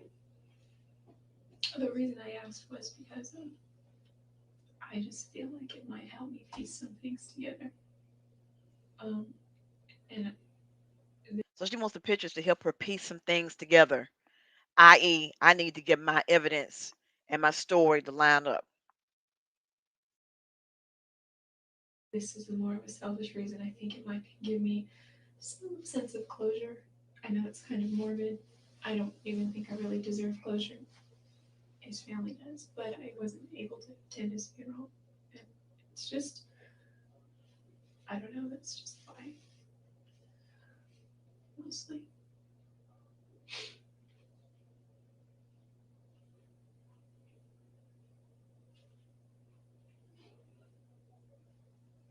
What is it you want to know about the photos? Do you want to see the room? Do you want to see the bathroom, or do you want to see him? Or is it the photos before it happened that you want to see? I think the photos of after everything.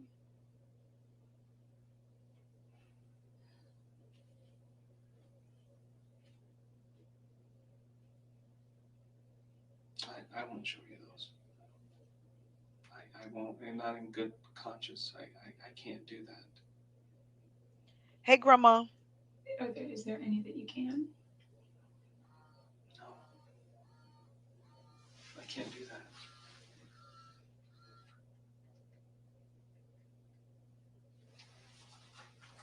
there ones of before? I mean, I've seen plenty of those kinds of photos. If you want, I can describe stuff for you. Okay. Because I was there.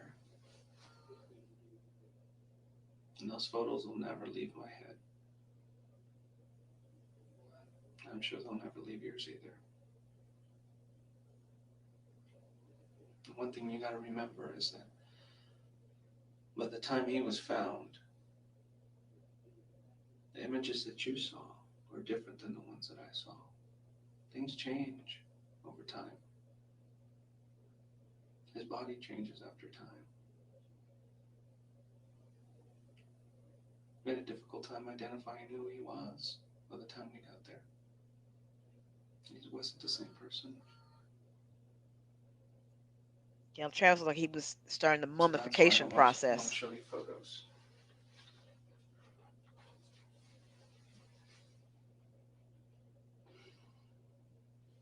What about photos of just the room with him not in it? I don't know. Maybe it's just- I don't have them with me here, but as soon as I get a hold of them, another detective has them right now.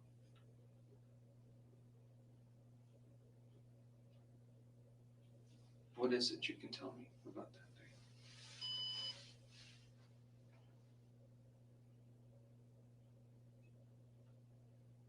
Really not much.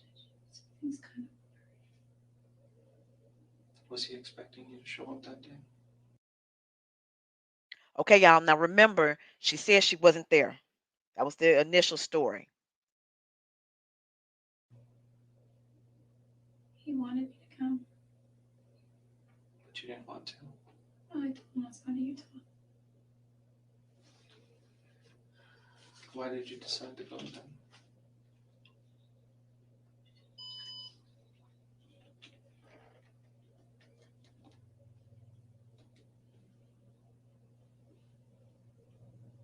I didn't really. I was going to Utah.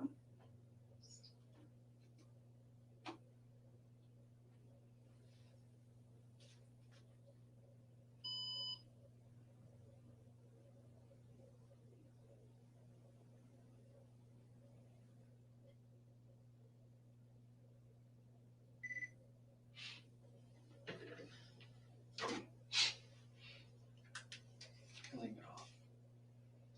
Oh, this one has a full battery. You can leave it off.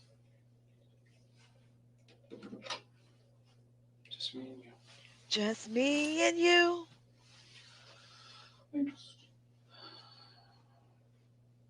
I know that you talked to his family and Every day. They can't believe it. I called them yesterday and told them.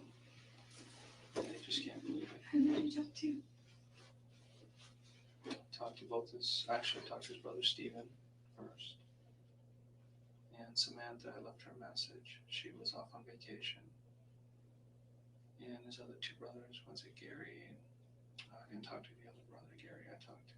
Mike, that's his uncle. He was going to call his other brother and his other sister. And I was planning on calling his aunt. She lives back in the Midwest today. Which aunt? I can't remember her name. Renee? There's another aunt. Did you talk to his grandmother? Stephen said he was going to take care of that. And if she had any questions, that she could give me a call. And she's been so upset. She hasn't been able to call me yet.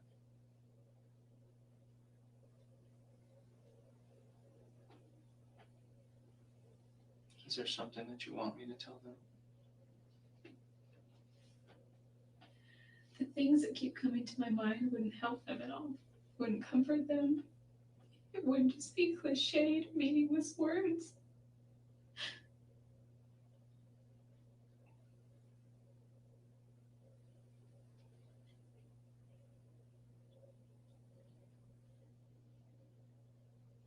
I'll let you decide what to say.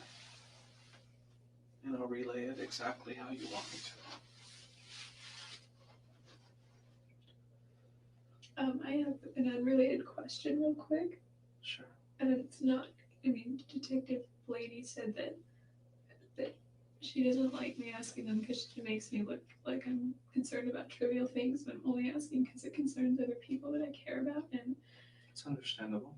I just, if I could just know so I could tell them if I ever talk to them again or relay a message or call them. On last Friday, I had a wedding, and Just the camera?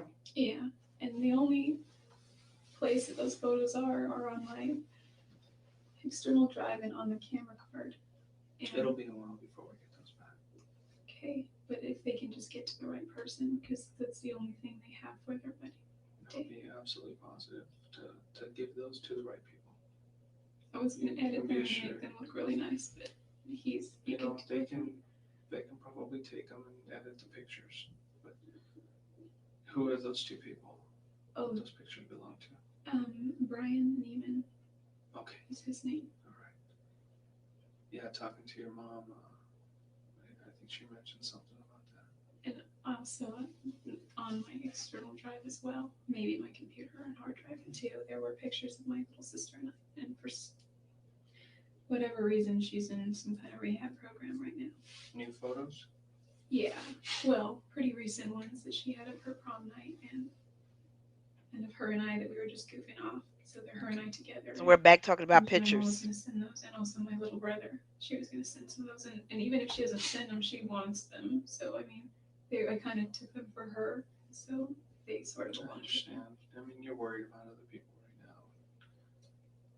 And But you also need to understand that these people, right now, that stuff is not important to them. So, I mean, that's Well, good of you. I mean, I you're mean- thinking of them, but they're not thinking about pictures. They're not thinking about stuff like that. well, I They're know, worried about you. Eventually, they're going to want those. I know that I know. she would want those. And did you also take my journals? Yes. All three of them? So,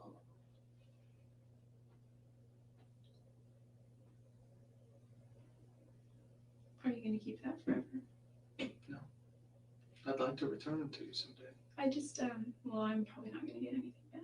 But I know that my mom made a mention of saying that she likes the way I write and she's always wanting to know my business. So, I mean, that That's would be, something you want me to give to her? I wouldn't mind if you did. It's something I wouldn't want her to read otherwise, but in this circumstance, I think she deserves to have every piece of me that she can because she's not getting any more.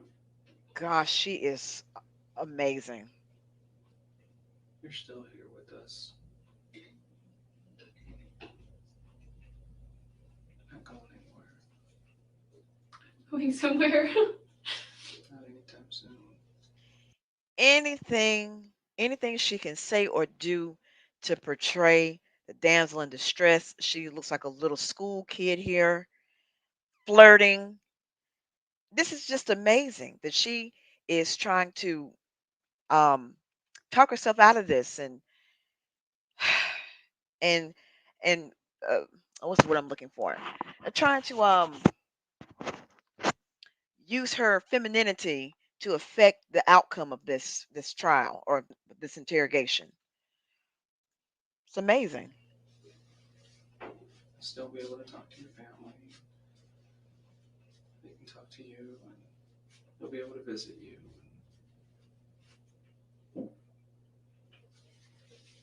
Do you know what happened to my cash? I heard you can put cash on the books there, so that, or on my book or whatever it's called, so that I can Oh my get a few things that gosh. I might need in there. I don't know what it would be, but I don't know about the situation here, but once everything gets transferred over to Phoenix, it's a different story.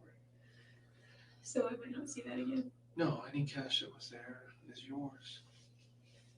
Like if you had cash in your purse, that's your money. I also had cash in my safe. I don't think they took any of that. I know there was mention that there was some cash that they saw and they just documented it and left it. Anyway, I mean, no, that's not important. No, it's I'm important. just- It's important to you, and I understand that. I mean, there's things that I would think of if I was in your situation. I'd want to take care of the people who love me and that I love, and want to make sure that everything was set. Because certain things you're not going to be able to do anymore. Like hug my family. No, you'll be able to. When they come visit, it's like behind a glass, you know? No, it's not. It isn't here. No, in Arizona. They're not going to come to Arizona. I guarantee you they'll come to Arizona and see you. When I moved away, they never came to see me. I was gone for 10 years. From my understanding, some of that was because of you. I had a house with a free bedroom and a bed and a pool and everything you could want, and they never came to visit me once. It's my first home. I'm sorry, this is all stupid and it's irrelevant. I'm just saying they're not going to come to Arizona, and they shouldn't have to come to Arizona. And I don't think I want them to, anyway. So yeah, when you say there are certain things that I won't do anymore, I know that's really sinking in quite a bit.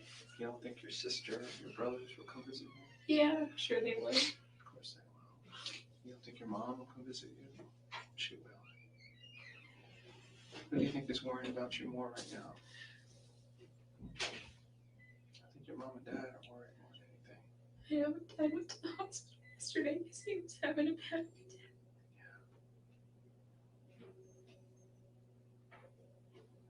And he gets these things where they just can't get his heart rate down. And it's not, I mean, I haven't really been the cause of any of that prior. It's just happened. Yesterday I have everything to do with it. It doesn't even matter. I mean, he's had a long life. Every breath he takes right now is because of modern technology. So it's bought him a lot of time, but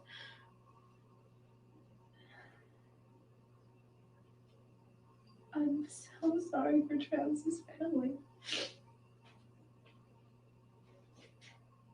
Well, they're asking for answers. What can you give me?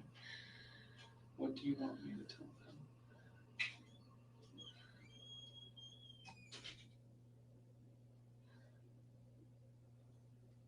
I will tell them anything that you want me to.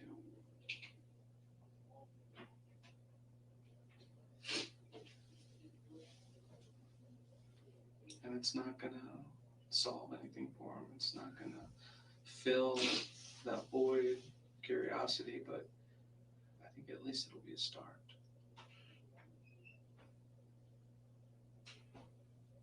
What is it you want to say? I will call her as soon as I'm done talking to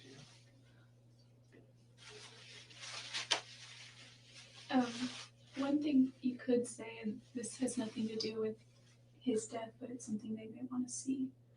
2 nights ago, it took me 5.5 hours, but I posted a 45-minute video on YouTube with him doing a training in San Bernardino. Where did you post that? On YouTube. If you go to YouTube, it takes some time, a couple hours to actually get it up. And, once it's they have to go through some processing thing. But if you type in Travis Alexander space systems training, so systems ' training, it should come up. What is it? Travis Alexander. And then a dash. It's like a space and a dash. Space and just a dash? Yeah, and then a systems training. Apostrophe on an S. I don't know if that makes a difference, but that's exactly what I titled it. And then his friend Chris Hughes gives about a 6.5-minute introduction to it, and then Travis gets up there and does a 30-minute training. And he talks a lot about what's in the introduction to his book. He talks about his grandfather, Vic. He loves his grandparents. Yeah. He still loves his grandparents. Yeah. He loves his parents and his family. And you and I have similar beliefs, and we know he's okay now. I know, and I know that he's okay, and I know he's in a good place, and I know that that doesn't make it any better here for anybody. But always that, but I think he's waiting for you to give relief to other people who are still here with us. And you know you have to. You can't leave it unfinished. It's the last piece of this puzzle.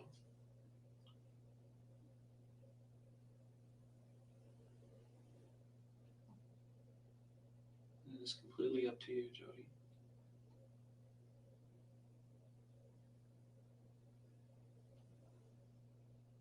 Like I told you yesterday, I have details on how things happen. There's ways to figure out.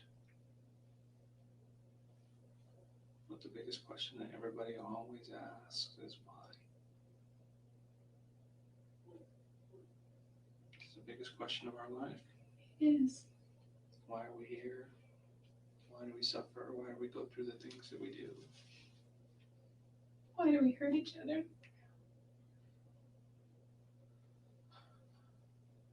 The biggest reason I've ever found is for us to have happiness. We're here to I have think you're right. happiness in whatever situation that we have. No matter where we're at, who we are, and what our situation is, we can at least try to be happy.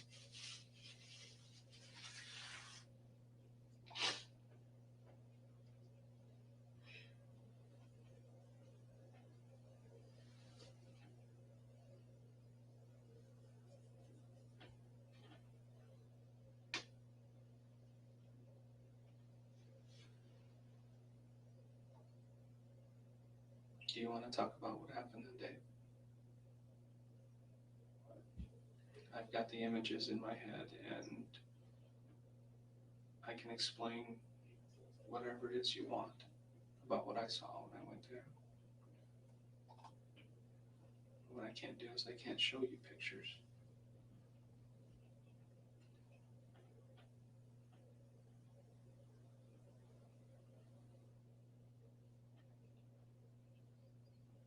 What time did you get there that day?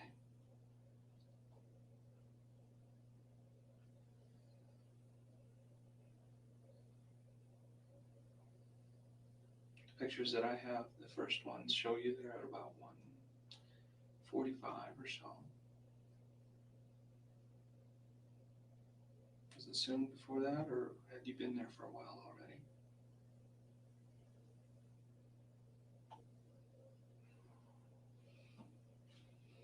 I know his roommates are off at work during that time and don't come home till about 6:30, 7 o'clock.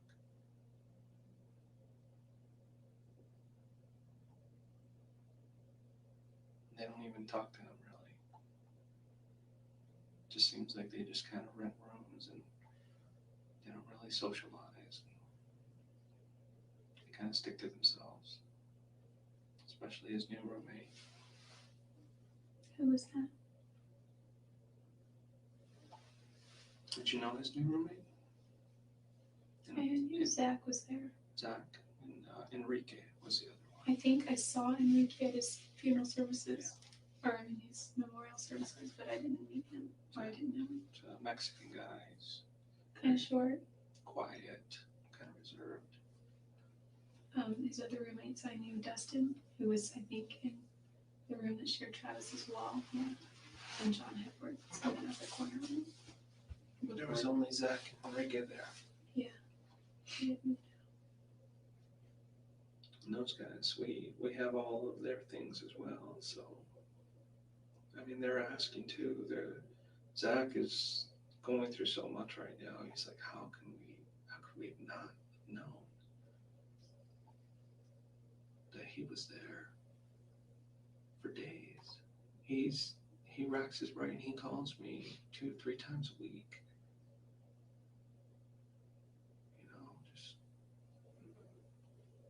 Just goes over and over in his mind. He has no idea. And he was the one who first went into the room and found him. He's the one. Heard so many rumors about how that happened. Yeah. Other friends came over looking for him, and I went into the room, there's a few of them. They came out, and you know what? They'll never be the same.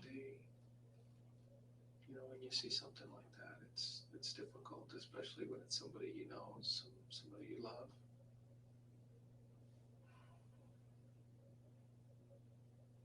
I deal with it all the time, so it doesn't bother me as much. You must have to remain detached quite a bit. You know who I usually get attached to is the people I'm talking to. To you. You're the one that I'm going to remember.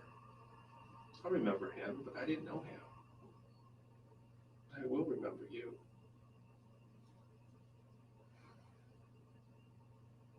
I mean, we've talked so much since that day. Over the phone and here, and I'll probably talk to you. Yes, his friends found him. He was supposed to be um, on a conference call, and then he's supposed to leave to go to Cancun with one of his female friends. He never showed up, and so after a couple of days, um, they smelled an odor upstairs, and they decided, he left his wallet and his phone, and they decided to go up to his room, and they got the key and found him dead in the shower. Some more later when we get back to Arizona. Whenever you go, I don't know.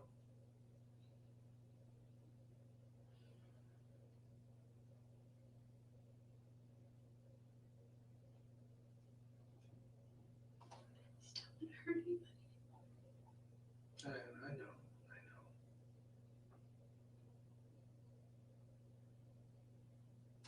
I don't think I can avoid it though. Everybody's hurting already. There's nothing else you can say or do that could help that except for maybe an explanation of why it happened and how it happened.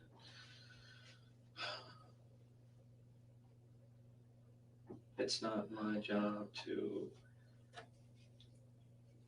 have an opinion of you and your personality and your character. It's my job to sit here and talk to you and get the facts of the incident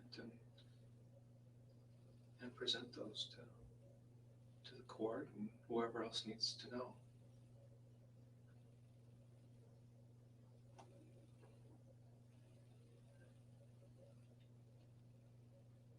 You want to try to open up and talk about what happened that day? Because I'm ready. I do, but I don't think I'm ready. I mean, there's not much to say. I just don't. You want to start and we can stop at any time you want. Fill in some details. This is what I do to assure that you're not just saying you did something just to cop out. Because there are certain details that only I know and the person who did this knows. Nobody else does. And I use this information to confirm what I suspected. So if you can just start and give me some details as confirmation, then that'll be fine. And if you want, we can continue at another time.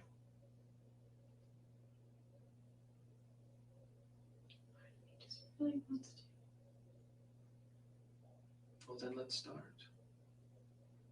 Because I know that part that really wants to is that part inside of you that is telling you to do what's right.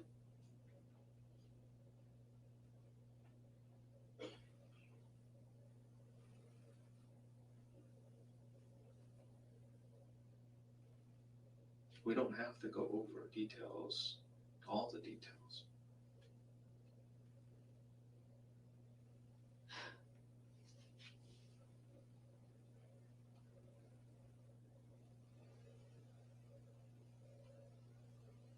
Why did you go there that day, Jodi? Why did you show up that morning?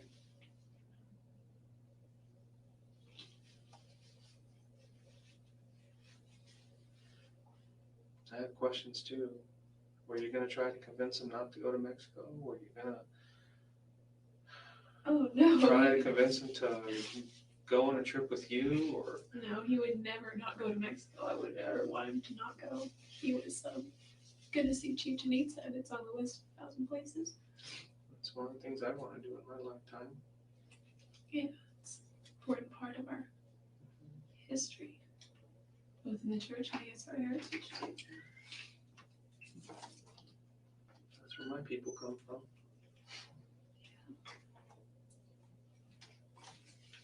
So why were you there that day? Please tell me. Did you just miss him? Did he call you? Did he miss you? What was it?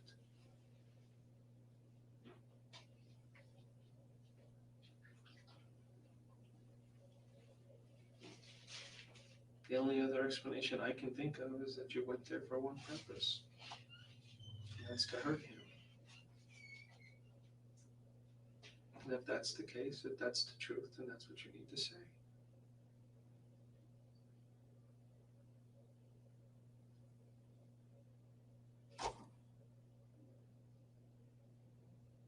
If you want me to call and tell his family that you're sorry and that you apologize for what happened, I can do that. Whatever you want. This is your time right now.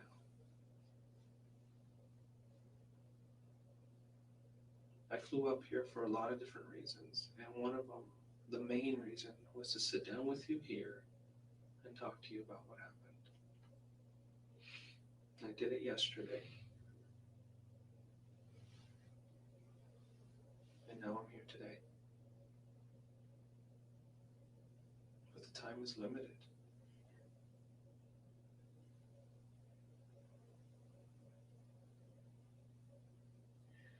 There's so many things that I want to say. Start with one. Start with the beginning.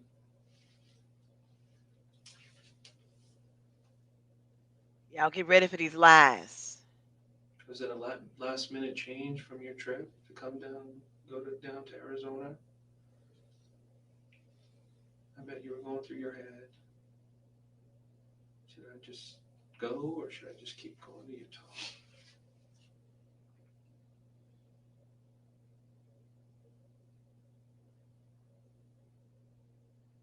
It's only an additional 300 miles from where you were, so.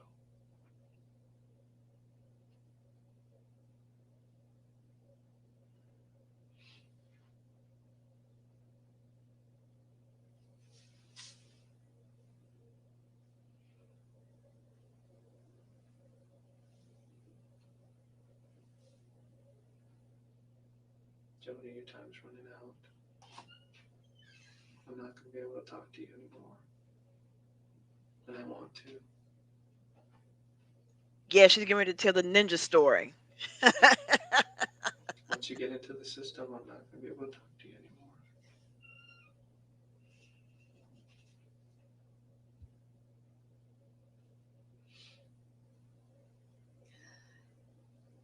You leave so many questions unanswered for me, and for his family, and for your family.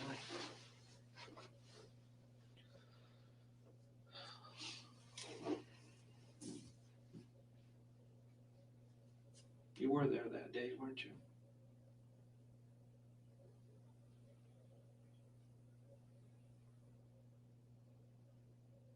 Were you guys alone?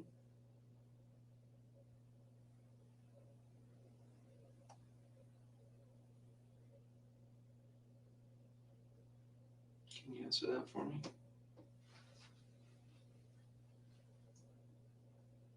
Were you guys alone?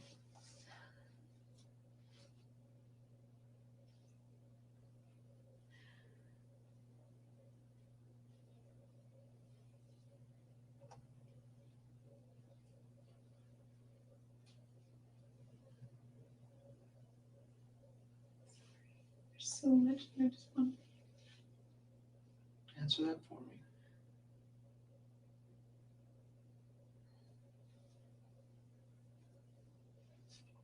Should I be looking for somebody else?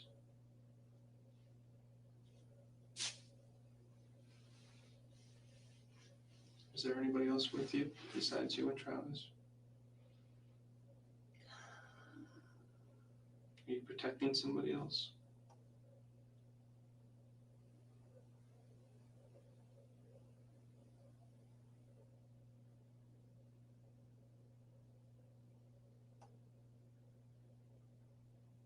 Gonna get your line straight. Jodi, Get it straight in your head. I'm sorry,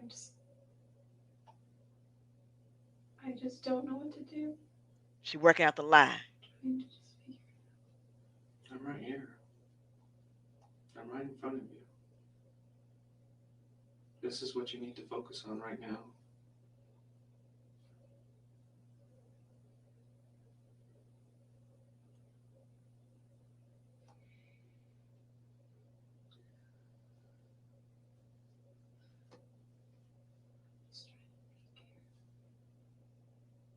You had Rachel call me for a reason. That's why I came back here.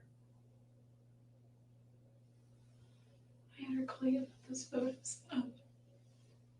But I also thought that because you communicate with his family more regularly, I don't think she's done.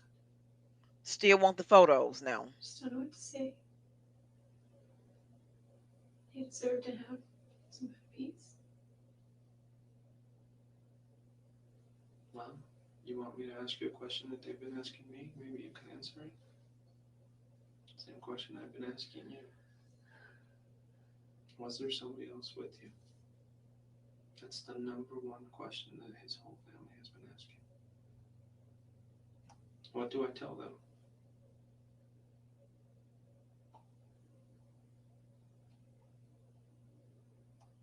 What do you want me to say to them?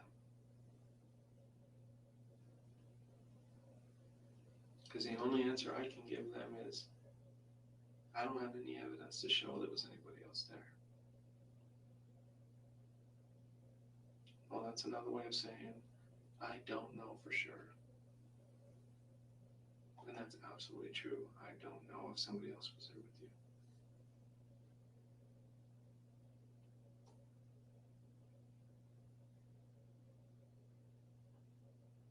Please give me that at least. For them.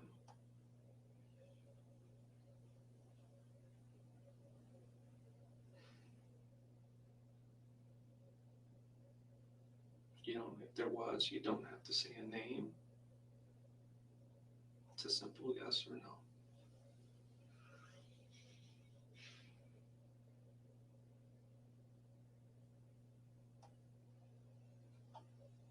Yes or no, Jodi?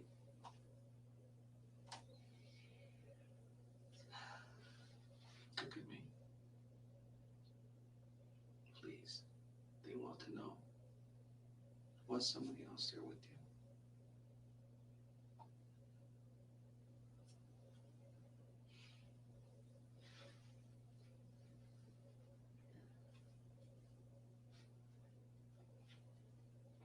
I'm just trying to think. You keep fighting it.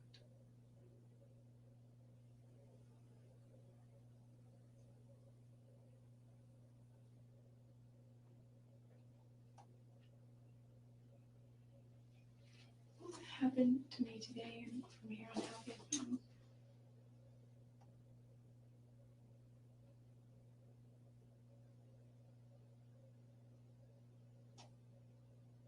if I just told you every single detail that I know, and I gave you a confession, Nothing else changes. It just speeds up the process. in what way? Do I go to Arizona faster? The process in Arizona speeds up.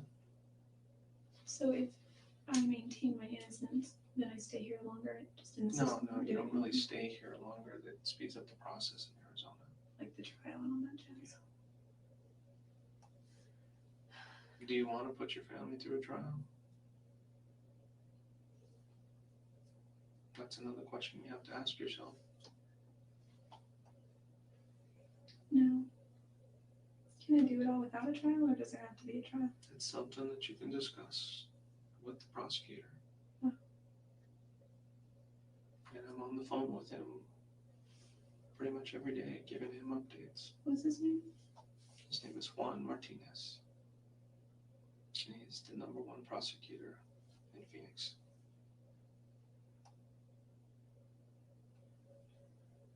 Well, at least in my book, he is.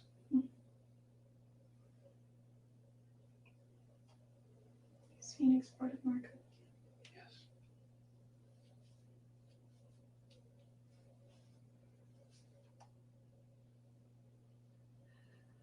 I wonder if I should just get a lawyer first. That's completely up to you. I know that you can't stay here forever and you need to go back. If I get one, will you be able to still talk to me afterward, or does everything stop, or what? I'll tell you exactly what a lawyer's going to tell you to do. He's going to say, nope, No fun, what? no more contact. She had her chance. You had your chance to talk to her. It's over. Well, I mean, I just would want his advice. I mean, it doesn't necessarily mean that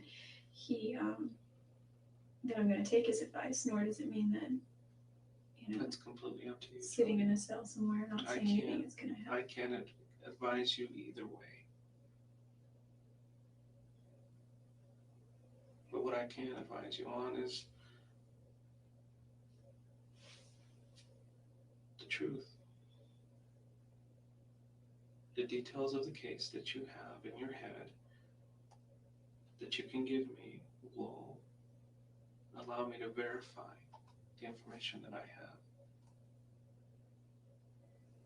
to make sure that I'm looking at the right person. And to verify my theory that nobody else was there with you.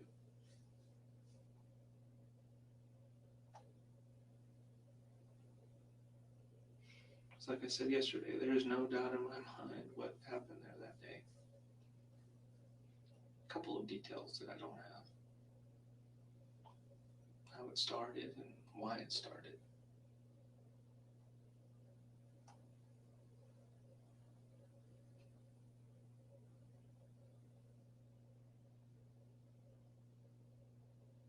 And like I said before, if you can provide me just a few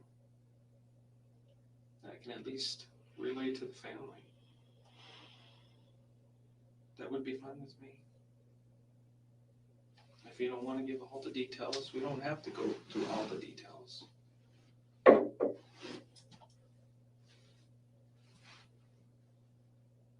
But let's at least start.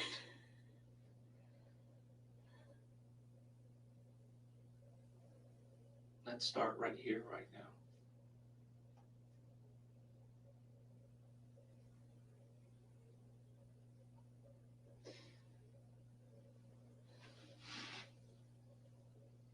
If there's a question that I ask you that you feel like you don't want to answer, you can say, no, I don't want to answer that right now. Okay, just hold on a second. Okay, she just said, okay, just hold on a second.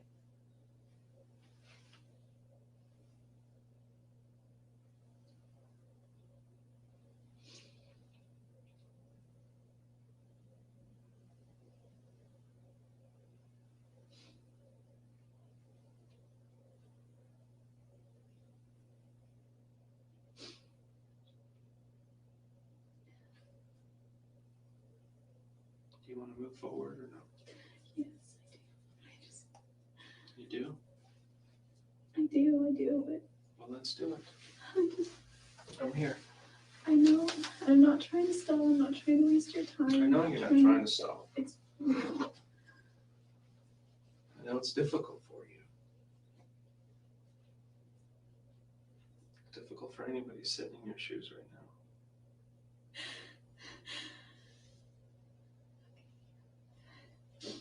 This is beautiful.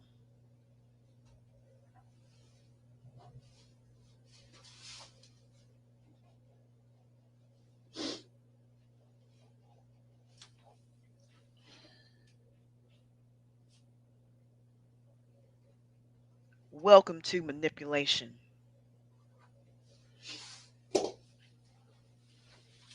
Or the attempt of manipulation.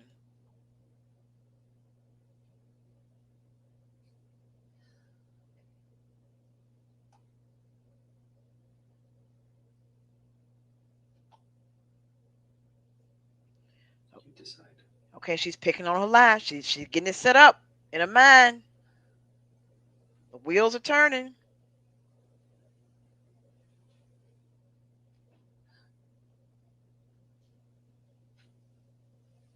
Come on, Jodi.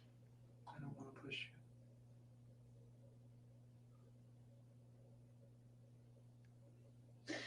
It's your own free will. Tell us this ridiculous lie. That's one thing that we have is our own free will.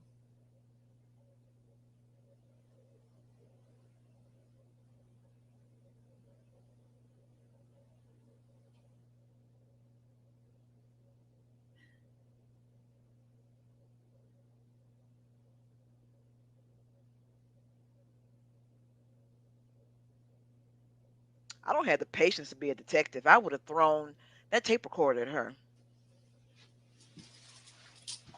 It's all really blurry. It really is blurry. All right, we about to get the party started.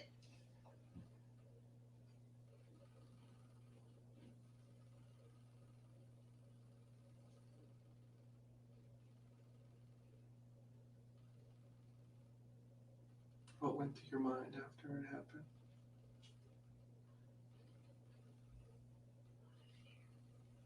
A lot of fear?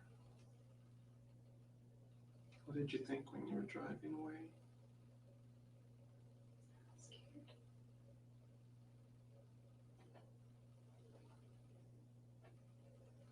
Well, I'm trying to get to the ninja store. She taking too long. I can imagine what you were going through waiting for it to finally come out. Waiting for what to come out. The news that he was no longer with us. He must have been going through hell.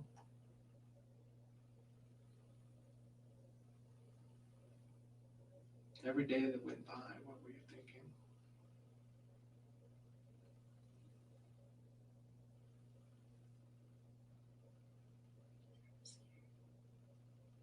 What was that? I'm scared. I'm sorry. It's okay. You just went on with your day like nothing had happened. I had to. You had to.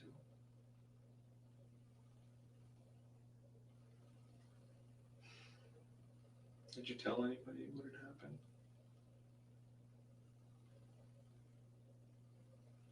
It must have been hard.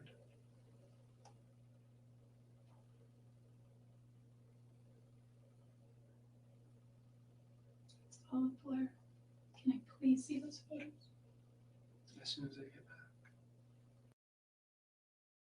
So she's saying it's all a blur. Can I please see the photos? She need to see the photos to get us live straight. The detectives went to Reading to go pick up the rental car that you had that day. And they took the photos. There's probably something in the rental car. Like what? Maybe blood. In the trunk? In the back seat? That's what we're going to look for. So. I was just thinking maybe the handles, lock steering wheel, something like that. Things that get touched. Is that what was going through your head when you left? What did I leave behind? What did I touch? No. What was going through your head when you I left this just- neighborhood there? Just had to run.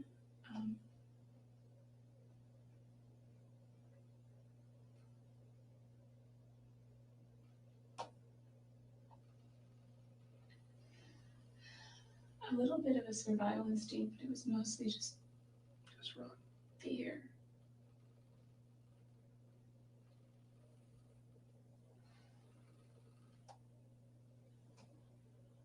Were you worried that his roommates were going to get home soon?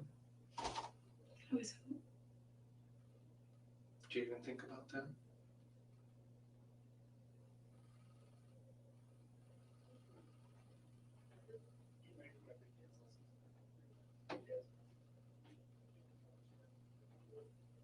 First thing that I was thinking about is when she left here, she barely missed his roommates. Or maybe his roommates had gotten home and just didn't hear her.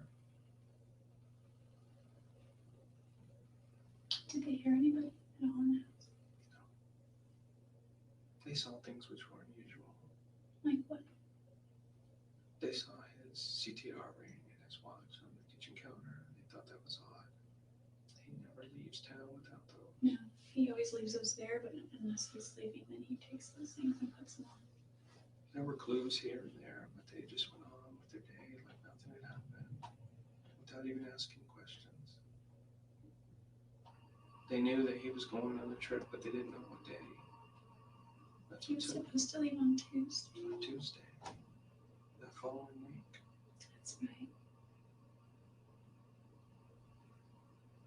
They found him on Monday.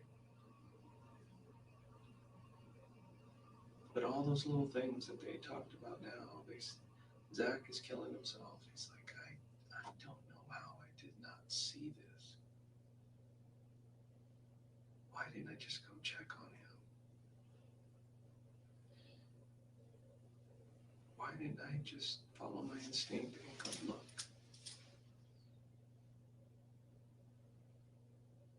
Travis didn't always bond with his roommates. He did Yeah. with some. He bonded with Aaron, even though he had an intolerance for Aaron's lifestyle. He bonded pretty well with his friend Josh Ford, who lives back in Southern California. He wasn't too close with Zach or Enrique. No, or his previous roommates. I don't know They anything seem about they seem to have been just people who rent rooms out from there. They don't become friends. Yeah, they were just. They have their own lifestyles and they go on. Yeah, his rules were, LDS standards and pay your rent on time. And be clean.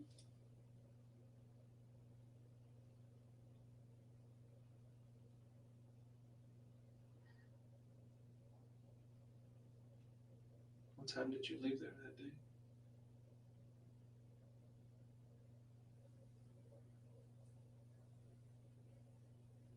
Uh,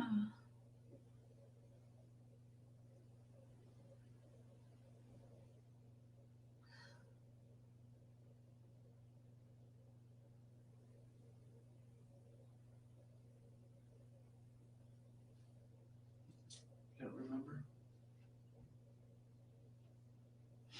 Just trying to drive and get as much distance as you could. um, How long were you in the house after it happened? I know you tried to clean yourself up and clean up what you could. wasn't. It didn't take too long, but you did. Why did you throw the camera in the washing machine? We found blood in the downstairs bathroom where somebody had tried to wash their hands. There's blood on the outside of the washing machine. There's little things that give us clues to what you were doing afterwards. Do you remember those things? No. You remember some.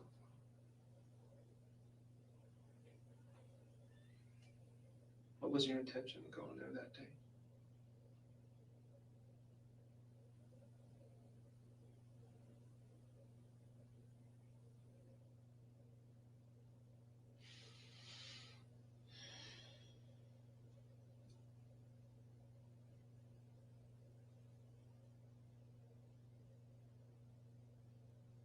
What was the purpose of the visit? The same as before?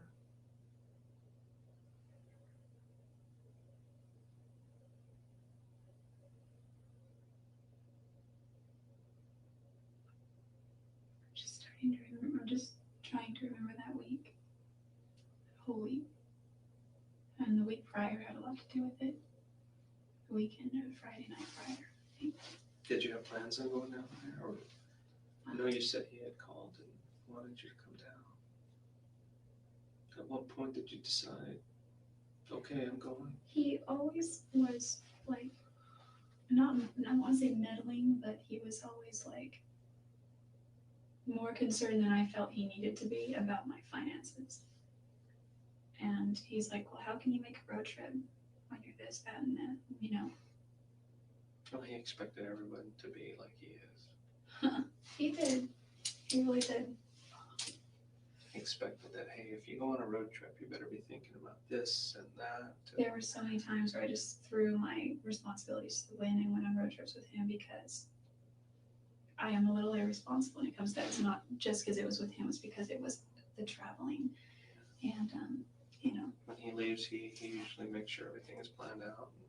And that he has enough money for it. And you just gotta take off sometimes. Yeah, I guess. You're a very, very free spirit. And I've known that from the beginning. Sometimes it's good, sometimes it's not so good. What gives you the indication, like when you say you know that from the beginning? I'm talking to you. I'm talking to people who know you. It's like, oh, that's just Jodi, you know. I am real She spacey just- and just. When you want to go do something, you just go do it, and you'll deal with the consequences later. Yeah.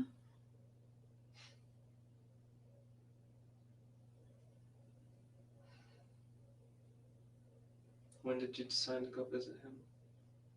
At what point? Were you already on the road, or was it from here? Did you already know you were going to go visit him when you left here?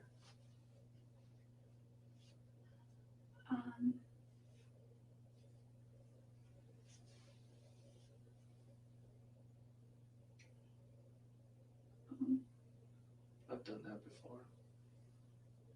Sometimes I just leave and Oh, for God's sake, let's get to the visit ninjas. this person while I'm on the way.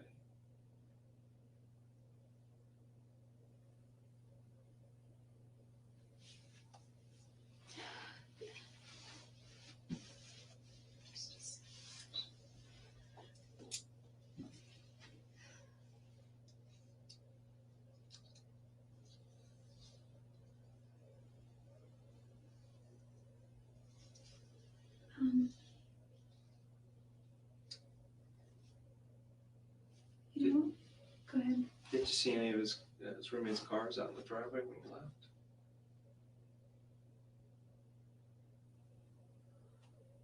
That part just bothers me because it was so close to the time when one of the roommates came home. And I'm thinking maybe you were still in the house when he was there. No, no, I was in the Or in the driveway. They would have seen the car then, right? Yeah. My space was always right behind Travis's car.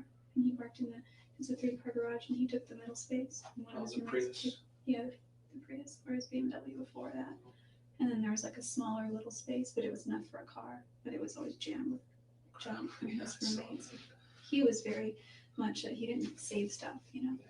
He had so much storage space. He was so generous when I moved there. He let me store all my stuff there because I went from a house to a room. And so I had artwork, because I paint, and art supplies, photos, books and books and books and books. So many books. Some aren't even mine. They're belonging to my friend Matt. I was writing that card yesterday because I was taking a trip to Monterey. And Oh, visit Matt. yeah, I was going to drop off some books to him that I'd had for years. We dated like 8 years ago. We're still friends.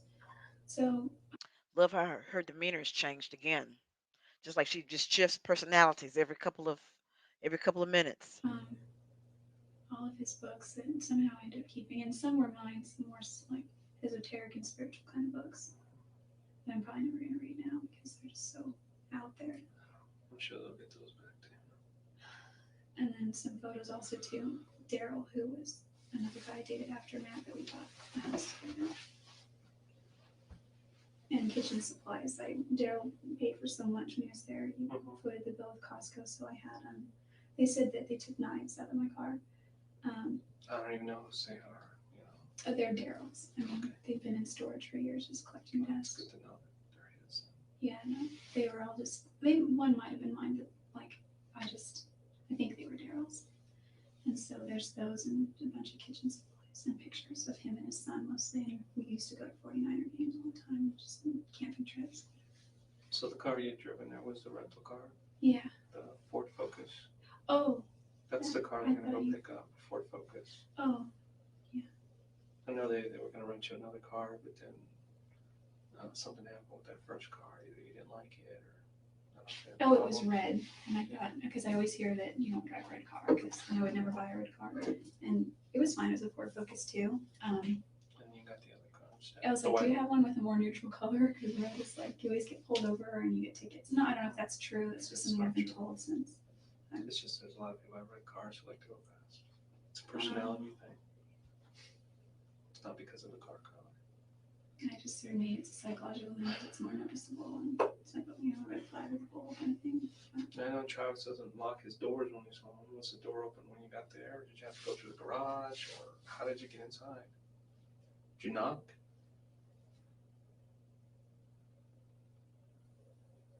Everybody says he just leaves his doors open when he's home. Trusts everybody. Have you ever seen the movie The Secret? I don't think so. It's kind of, you're familiar with the whole law of attraction kind of thing. Like what you think you become or you bring into your life. That's true. He felt that if you lock your doors, then what are you telling the universe? What are you telling the ether out there? Is that I need to lock my door for a reason. Yeah, I want to be safe. Yeah, I want to be safe, which also gives the impression that, well, there's somebody that could hurt me. So, and by trusting and opening them to He's a yourself. very, very trusting person. And that's what made him who he is. Most of us come from a different kind of background and have a different type of philosophy. Doing what I do for a living, I lock my doors. I can imagine. Yeah, I guess me coming from Salinas, I've always locked my doors. I used to go to sleep at night and I would hear gunshots. We weren't at that neighborhood, but our neighborhood neighbored another neighborhood that wasn't that great, and gunshots scary. And they were, because Salinas is agricultural and there were a lot of fields, and I used to think that there were hunters in the fields with their dogs catching animals or something. They were all just gangs. I'm sorry, I'm not trying. That's okay. I've noticed that when I've talked to you, you kind of go off sometimes. Travis used to be like, get to the point. Get to the point. And that made me kind of mad. He had a little bit of a double standard with that, because if you ever see him train or talk, he ask any of the leaders in Free Pay Legal, he is notorious for going too long. His friend Dave Hall in Utah cuts him off, and he got mad at him once because he went 5 minutes over, and he just talks and talks and talks. And I said, you're kind of long-winded yourself. He had a future in that. That's what he wanted to do, Yeah, and he was that's good at true. it. He was really so good at it. He talks about things of more substance, though, and I just ramble.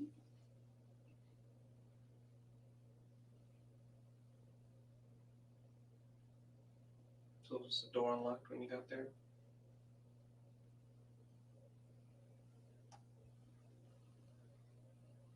Or did you went through the door of the garage? I know a lot of his friends have the key code for the garage too. He doesn't keep that a secret either. I got that from several different friends.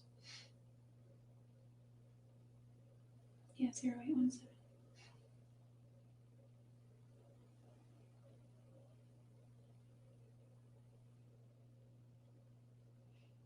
Was he expecting you?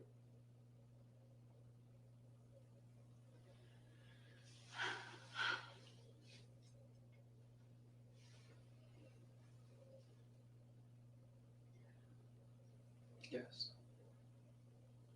Did you surprise him? I know he was always happy to see you.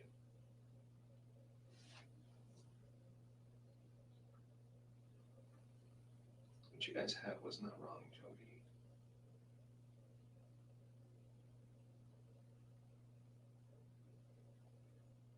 Going over all his stuff, he was always happy to see you.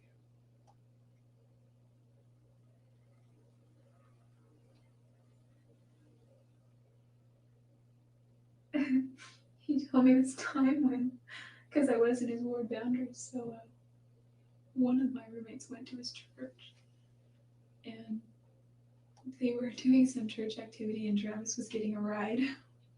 When he said his friend Katie Barnes was in the back seat, he was in the other seat, and there were two people in the front. I guess they were all going to squeeze in and go to this church activity, and they were swinging by to pick up Amy, my roommate.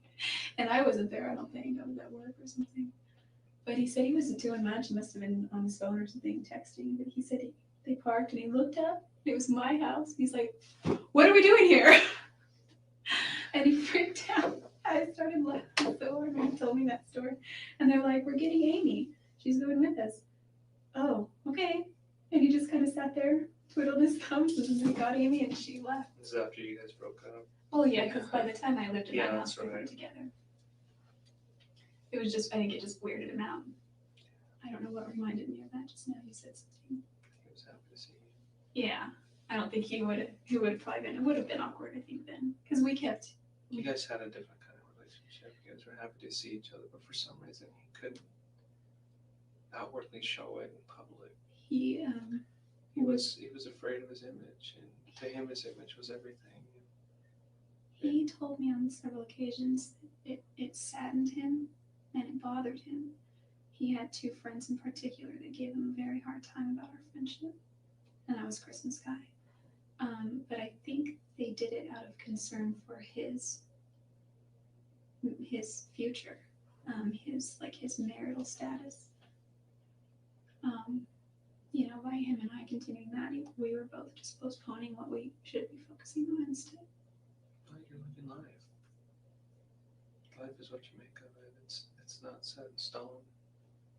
Yeah, I don't think It's either not a of us gen- have our priorities in the right I know the place. church has a general plan. You go if you're a guy, you go on a mission, you come back, you find a girl, you get married, and you start having kids.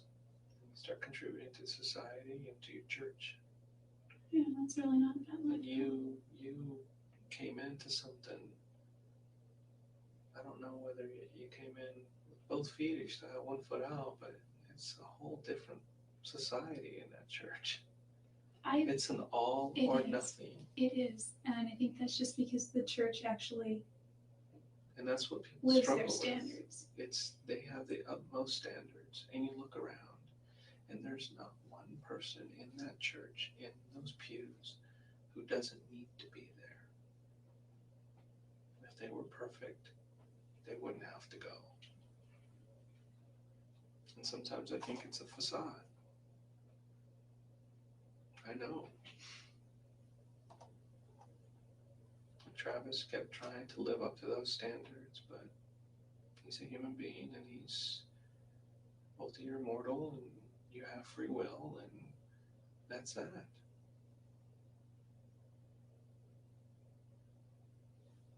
Sometimes I think maybe he put too much pressure on himself to be perfect, or to at least portray himself to be perfect.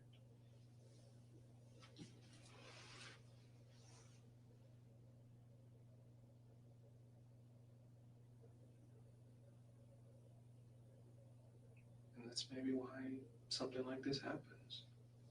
Things get way out of hand. I'm not an evil person. I know you're not. But I've always had, and I'm not a promiscuous person. Now that's a lie. Something attracted you guys to each other. Yeah, and I think there was also, I knew him well. I knew him through and through. I loved him and I cared about him. And I knew we weren't going to get married, so How did you know you weren't going to get married? Couple of reasons. It's like oil and water. You guys just don't mix. We mixed really well for a time, but I think when I discovered his ways last year, it was so hard. But What ways are those?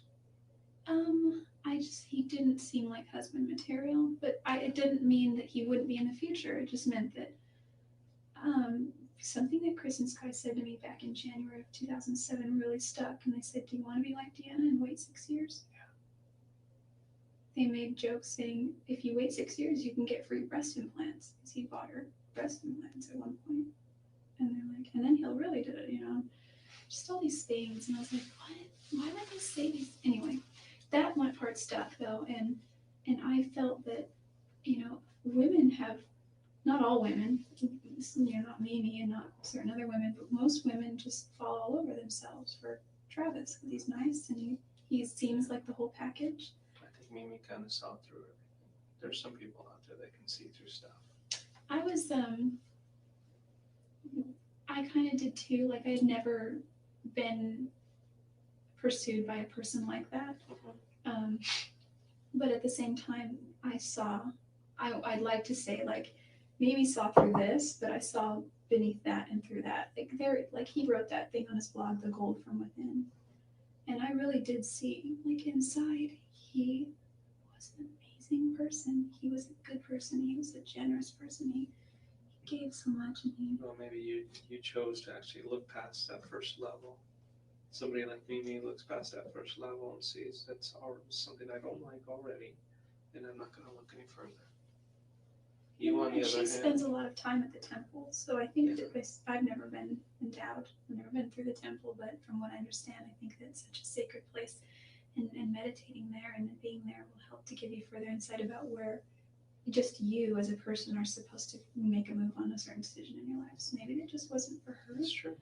I also was thinking after the fact, I didn't get every chance to discuss this with him. I didn't know she was going to Cancun, but and I didn't know she didn't. She flat out told him no, but I thought. So that's completely out of the theory that you went there to convince him to not go. No, not at all. Not at all. Okay, because that's the first theory that was thrown out there. Was she was jealous? She knew that he was going to Cancun with this other girl, and it was just jealousy. It's the simplest. I asked him at one point after I moved. I was like, "Hey, who are you taking to Cancun?" By the way, I knew it wasn't. At one point, there was a girl named Brenda she wasn't romantically involved. She was just in the business, and she saw me at the memorial, and she's like, "Now, wasn't he going to take you to Cancun?" And that was like, we found out about Cancun a year prior, right about the time we broke up, and so, like, I never really assumed that I had a ticket there. And, as things went on, it was just never discussed. So there was never any discussion. That never went through your head. Yeah, there was never a discussion that I was going to Cancun. Not on that trip, not with him. Maybe sometime in the future, some other time with somebody else, but no. So no, that wasn't an issue. What about the trip of him coming up to you, come visit you? Was that something that was planned, or is that something that? Yeah, it was. Because I wasn't even sure that was true. No, it was postponed twice.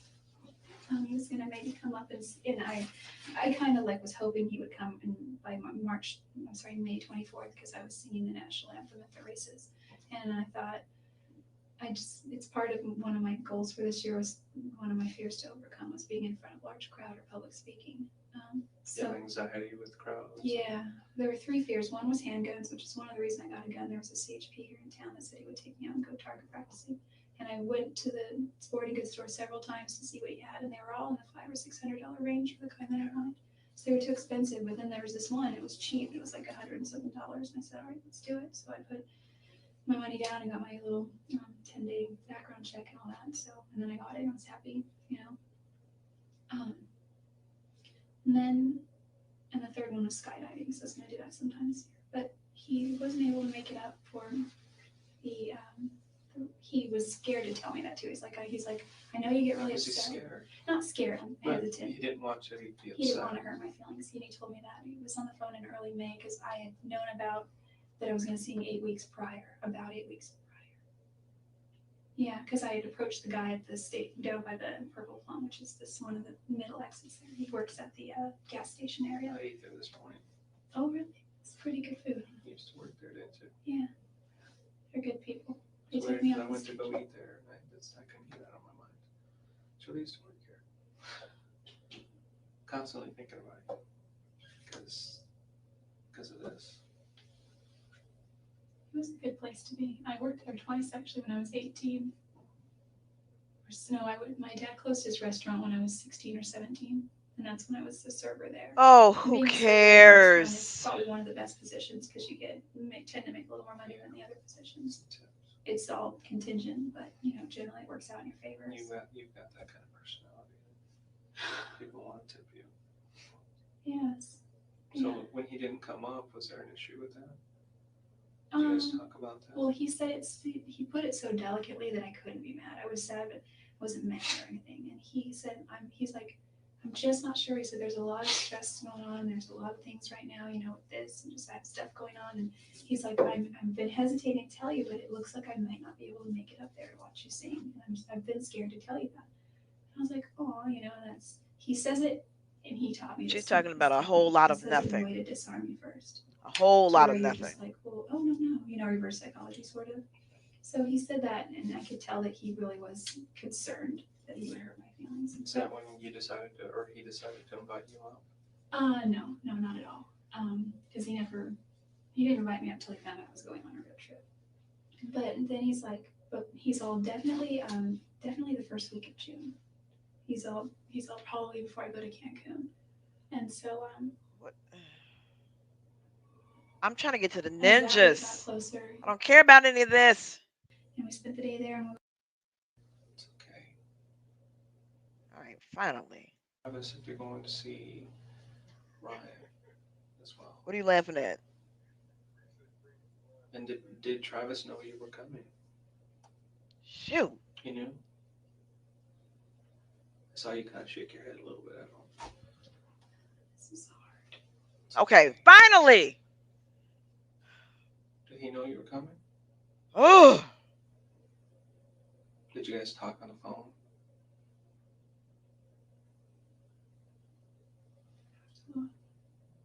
What was the discussion about?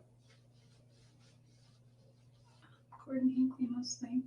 The last conversation you had? The last long one, we talked a little bit prior to. Did you guys talk when you were en route to Phoenix? Yeah. Just briefly. Told him my phone was dying, which is true. I thought I left my charger in Monterey with Matt. I really honestly thought that I left my charger there, and I had been talking all day between just on the phone. I take lots of pictures of myself, and I know I noticed. because I'm kind of picky about it, and I guess I take them and I'm like delete. I will take like 20. I'll be like delete. Keep one. Yeah, keep 2 or 3 or 1 or none, depending. And so I talked a little bit. no, with we're John, getting to the ninja who story. is maybe gonna go to San Diego. There's another place on the list there too. That was in the same trip? Yeah, it's a little ambitious, but I thought Gosh, that's like 2,800 miles. it doesn't bother me. I think I put like 2,400 miles in the car. I can't stand driving Yeah, I love. 45 minutes somewhere. Yeah, where are you flying out of? Oregon. Medford. Yeah, that's a good. Who cares where he's flying out of? It's a pretty drive. So it was a little ambitious, but I like road trips, and sometimes I have a realistic view of things, unrealistic about my time, and I tend to show up a little later than expected, which is not unusual for me, but. So he knew you were coming. He was expecting you.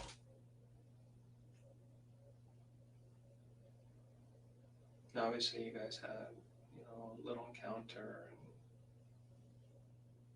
Is that when those pictures were taken?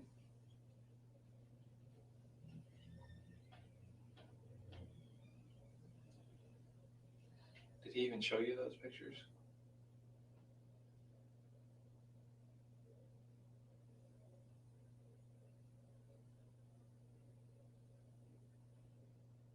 It's gonna be hard, Jodi.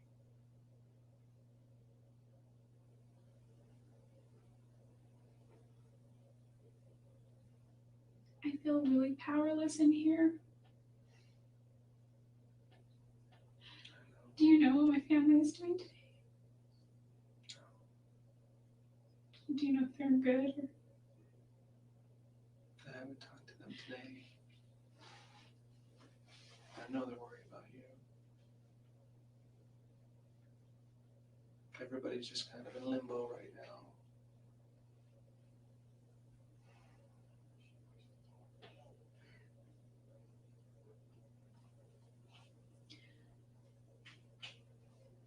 Or is there any So way? obviously there was nobody else at the house when you got there. His roommates were gone. Well, father was Napoleon, but He's a person too. yeah, I got to meet Napoleon. He's so awesome. But nobody else was there. I think his roommates were there. You think his roommates were there? Were their cars there? You would have had to have seen their cars. You parked in the driveway, right? Yeah. One roommate parks it in the garage and the other one parks outside. Well, I know Zach would park on the street a lot when I lived there before. And when he pulled his car into the garage whenever he would work on it. What makes you think his roommates were there? I asked him. What did he say? Who's home? He said they were there. But I don't know who. The reason I asked, because it's kind of an indication of how quiet we have to be. What time was that? Do you remember what time you rolled in?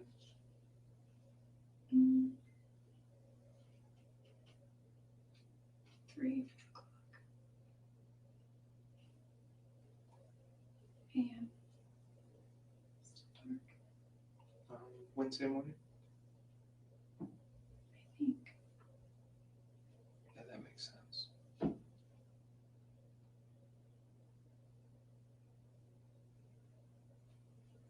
You're pretty sneaky. You go up there and your roommates doesn't even know that you're there. I do that many, many, many nights. How did they not see your car?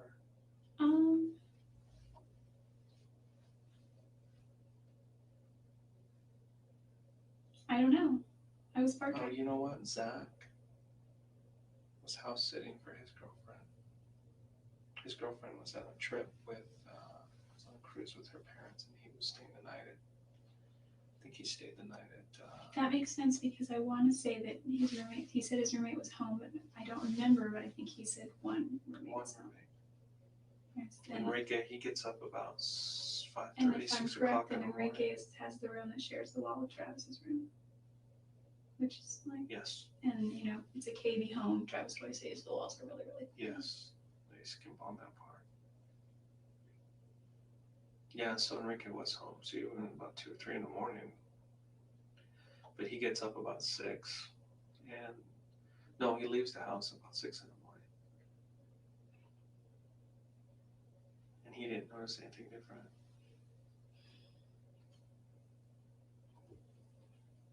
Did you guys spend the whole day together then? That following day? Did you guys go anywhere? Stayed in the house? Slept. Oh, after a long trip, I'd sleep too. Travis stayed up all night waiting. He was watching something on YouTube. Some stupid video. He's like, you gotta see this. And I'm watching it. I'm like, this is so boring. I was like, what? What's the point of that? And he's like, just stupid, pointless stuff. I'm like, okay. I guess everyone's got to have their time to binge out. Being so driven and deep as he is, portrays himself to be, it's just funny that he watches stuff like that. It wasn't anything profane or bad or vulgar. It's just like people like dancing, but they had like boxes of foil on their head. And it was just like weird, like robotic kind of music. The pictures that I showed you of you laying on a bed and stuff, is that when those were taken that day? Yeah, we also made a video. We deleted it Video on that, on his camera. on that camera. Did you get it? Videos are hard to get once they're erased. They take up so much room. Yeah. And whereas pictures are a little different.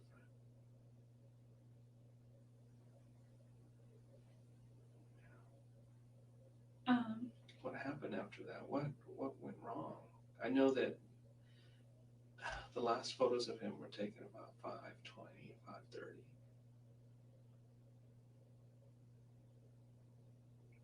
And you said he doesn't like you to take pictures of him and stuff. He was very private about the shower. Like we. Is that why you were taking pictures of him in the shower? No. No. Trying to get back at him. No. I'm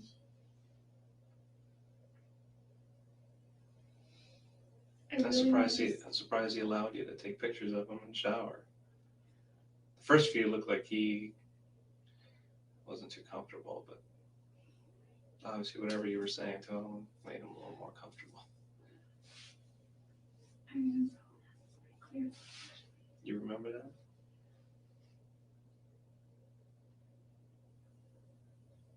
What went wrong?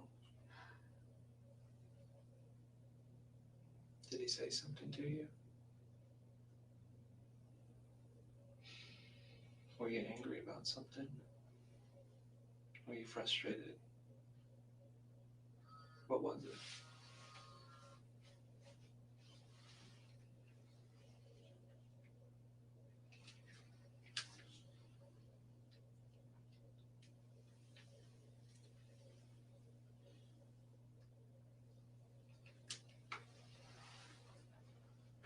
Something happened at that point, and I don't know what it was.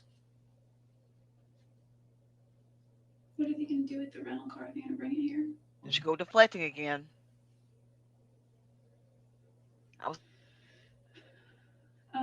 There were several photos of him, and the last one that we have is him sitting in the shower. And that's when I think it happened. He was sitting down, looking up at you.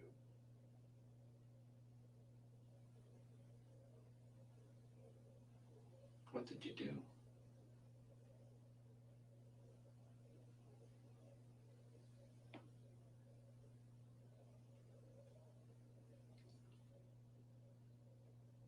What happened, Jodi?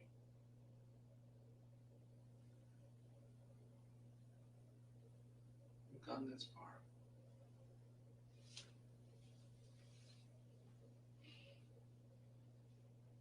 Did you plan on doing that the whole time? Time for another personality shift.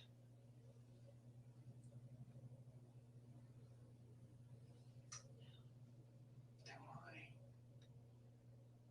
Tell me.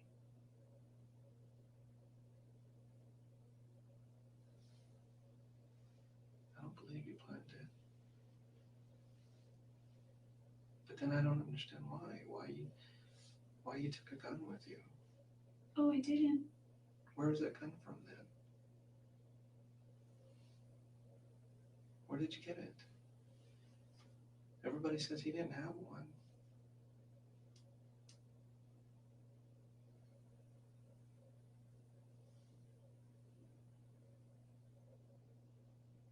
Where did you get it? If you didn't take it. Did he have one in the house? Not to my knowledge. Then where did you get it?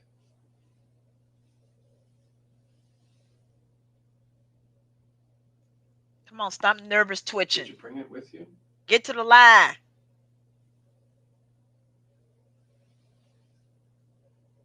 Did you get it there in Arizona? I didn't ever have it, actually. Didn't have it in my possession. Then who had it?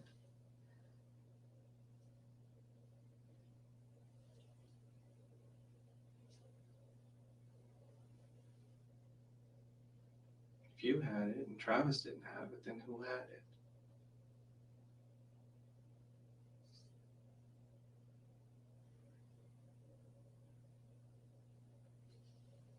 Jodi, please. I can't. Why not? Are you protecting somebody else?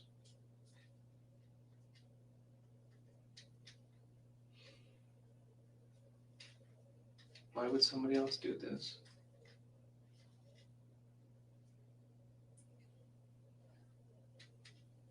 I don't know. Did someone catch you there? Someone not expecting you to be there?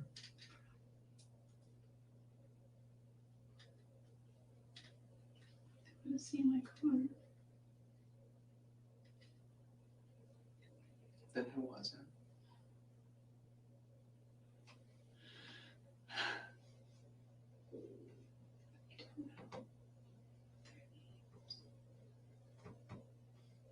Listen, I can tell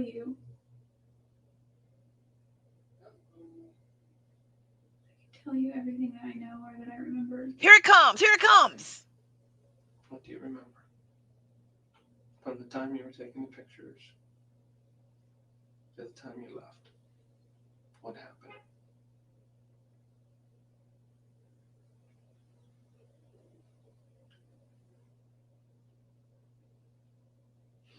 What happened after that last picture was taken?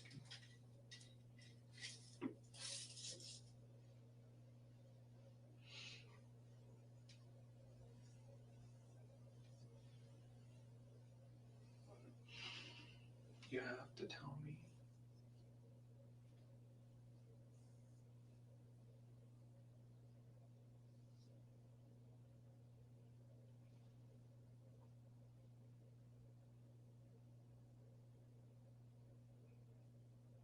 If you want me to believe that somebody else was there, you have to show me. You have to explain to me what happened. Otherwise, it was just you. And if that's the case, that's okay. That's okay as well. It's better if everyone thinks that. If everyone thinks that it was just you. No, it's not. It is really no idea. I do have No, an you idea. have no idea.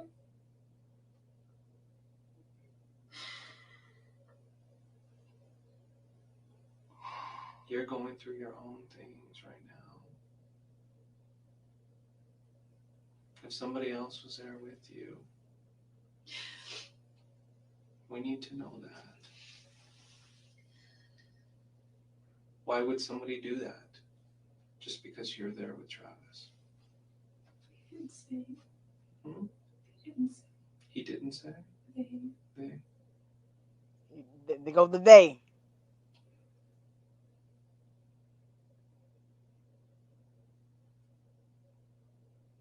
What was the first thing they did to him? You were there. You saw it. What was the first I thing you actually saw? didn't see it. I heard it first. Was there an argument? No? Not between Travis and I. Any argument between anybody?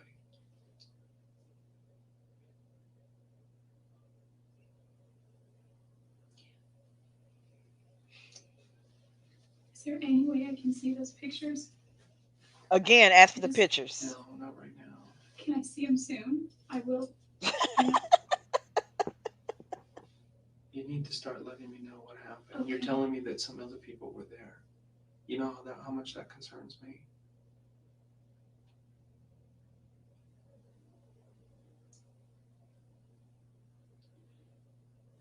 I don't know who they were.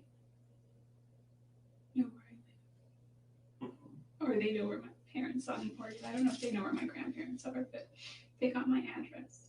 And they know where my family is. Mm-hmm. Sorry. So you're trying to say you're doing this to protect your family?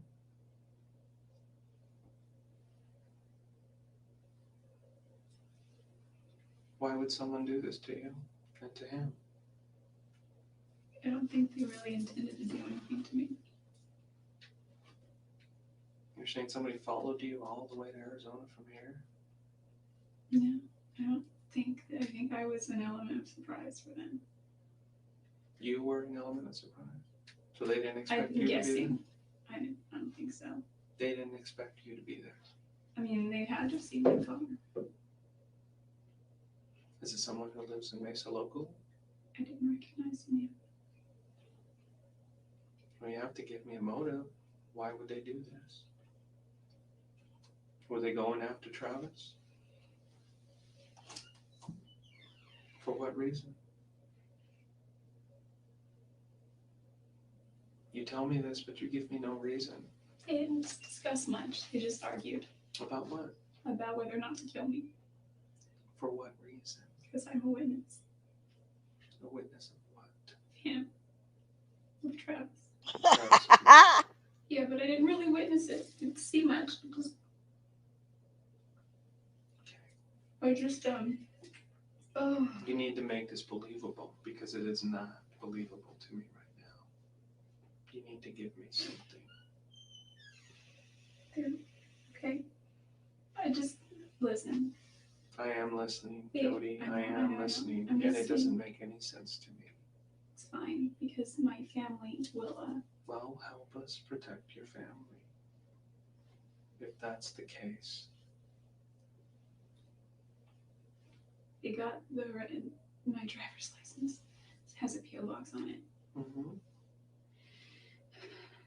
and they got my registration out of my purse, which was in the purse that I was using at the time, and it has my parents' address on it. Why would they do this? You see where I'm coming from? Why? What kind of beef did they have with him? Or was it with you? Or There, you need to make this believable. People just don't go in somewhere and kill somebody for no reason and then let a witness go. That doesn't happen. They've already killed one person. Why not just take care of the other? well, yeah, You know who they are if you're telling me the truth. I don't know them. I don't believe you either. And I can't. You can't expect me to.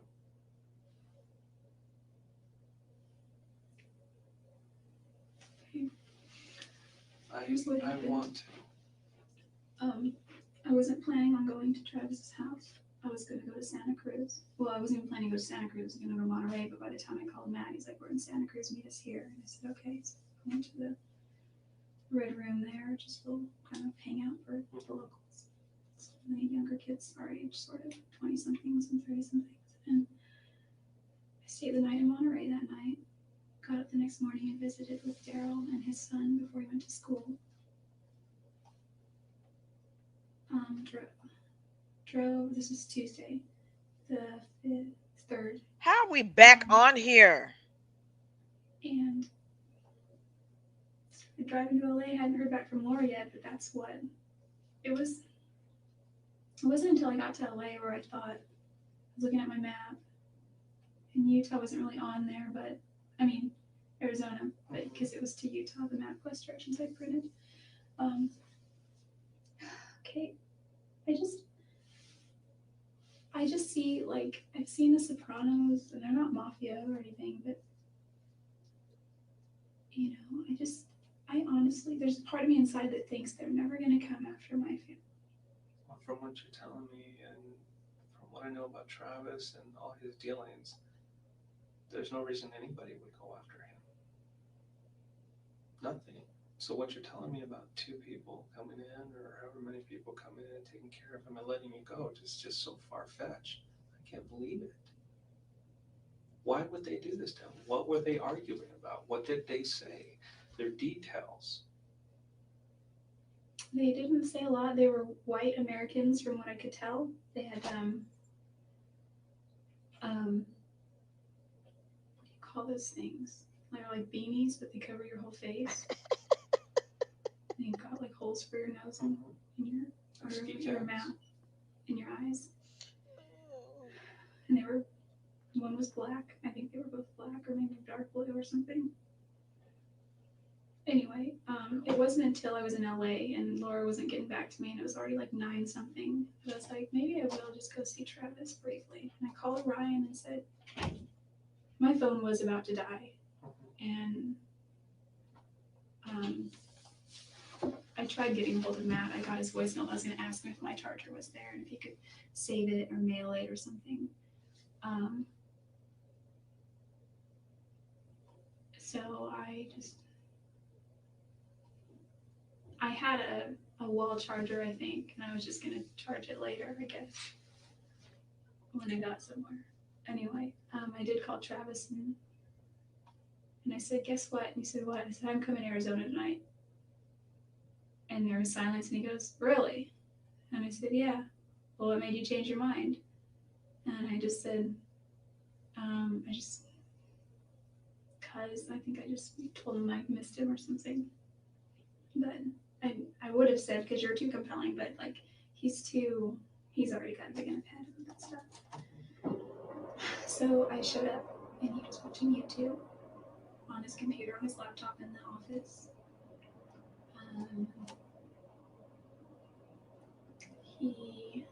We watched that for a little while, and he was very happy to see me. Napoleon barked, but he always barks when somebody walks in, and then Napoleon was really happy to see me. He gets so excited, his whole body jiggles.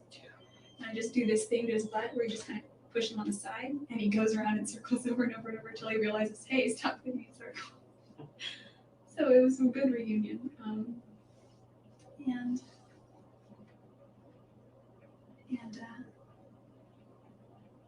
we went, I told him I was tired, I think, because I don't know what his intentions were, or what he thought my intentions were at the time, like if we were going to do anything, but I was very exhausted from the trip, and I just said, look, I think I'm just going to sleep for a little while, and he said, that's fine. So I had slept pretty well the day before, but I was tired from driving all night, so I slept, and he slept, and we must have slept till about 1.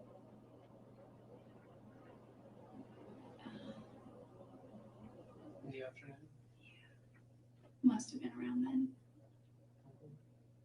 His roommate was home when I got there. I didn't never see his roommate though, so I think I was asleep by the time he thought I'd been left.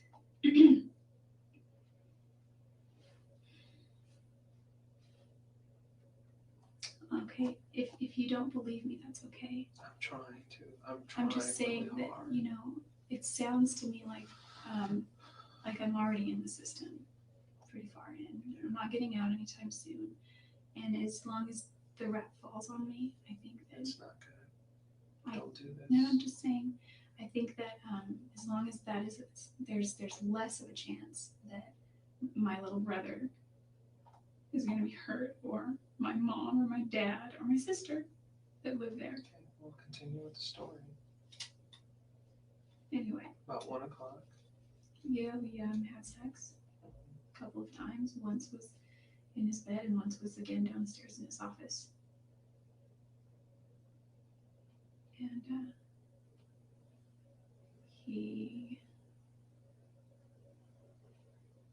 don't know what he was looking at, some pictures that I had brought for him. But he has a virus on his computer, so when you click the start menu on Windows XP or newer, with 2000 or whatever, you have like my music, my pictures, my computer. Yeah. You can usually click on my computer and then go to the disk drive and open that. You click the Windows and it would come up, but none of those my this music, computers, picture, or whatever, none of that would come up. So he had some kind of virus that he was dealing with. And then his screensaver was a bunch of little bugs eating up his screen. It was just weird. And he said that was from the virus too. I was like, that's a cute screensaver. He's like, yeah, it's my stupid virus. So for some reason that was frustrating for both of us because we couldn't look at the pictures. And they were from a lot of our church history trips, which are on my other external drive, which I haven't been able to access for since after Christmas because it just quit. And I just haven't had the money to spend to get all that stuff back. So you guys worked with that for a while? Or? Yeah, we had 3 discs, I think. Okay. Yeah, 3. And so what time is this now? You guys are messing with the computer? I don't really remember. It was after we had done A couple hours or an hour or so later? Yeah, maybe. Okay. Afternoon. I just, he had been cleaning his house.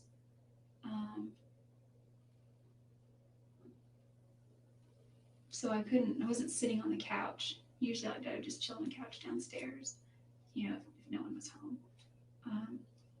But he had like chairs and all that stuff all over the couch. He was cleaning the floors or something. Fed Napoleon.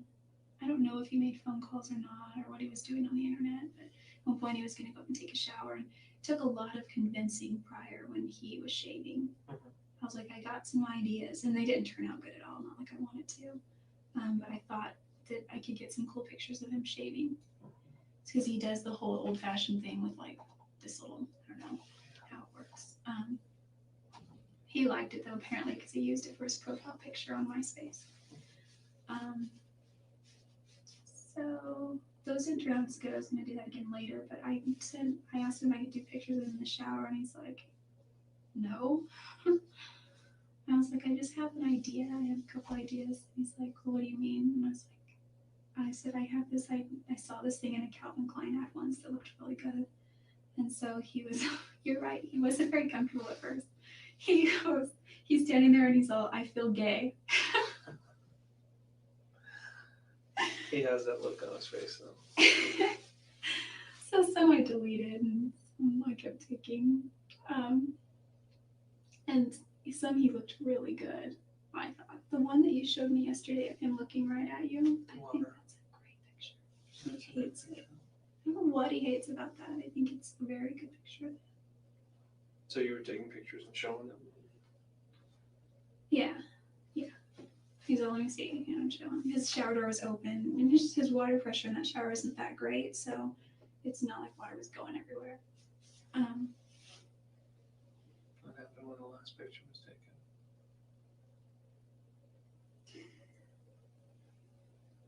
He was kneeling down in the shower. I don't remember if this is his shower and the sink is over here. I was like right here taking pictures. And I don't really know what happened after that exactly, except I think he was shot. Where were you?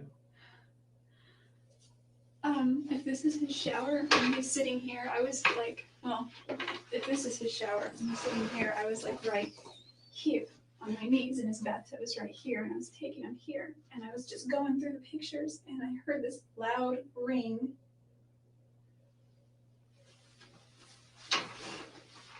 And I don't really remember except Travis was screaming. I think I got knocked out, but I don't think it was that long. I know I got knocked in the head, and I've gotten knocked in the head once by my dad when he was just really mad, and it wasn't like, actually it wasn't, he didn't knock me in the head, he just pushed me against the wall, and I hit my head, and I fell. But he, in this case, I think it was similar because he was screaming, and I was by the bathtub, and he was holding his head, and there were two people there, and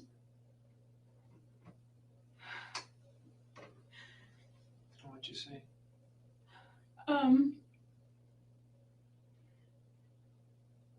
I remember putting my hand on his back because he was on all four of his knees.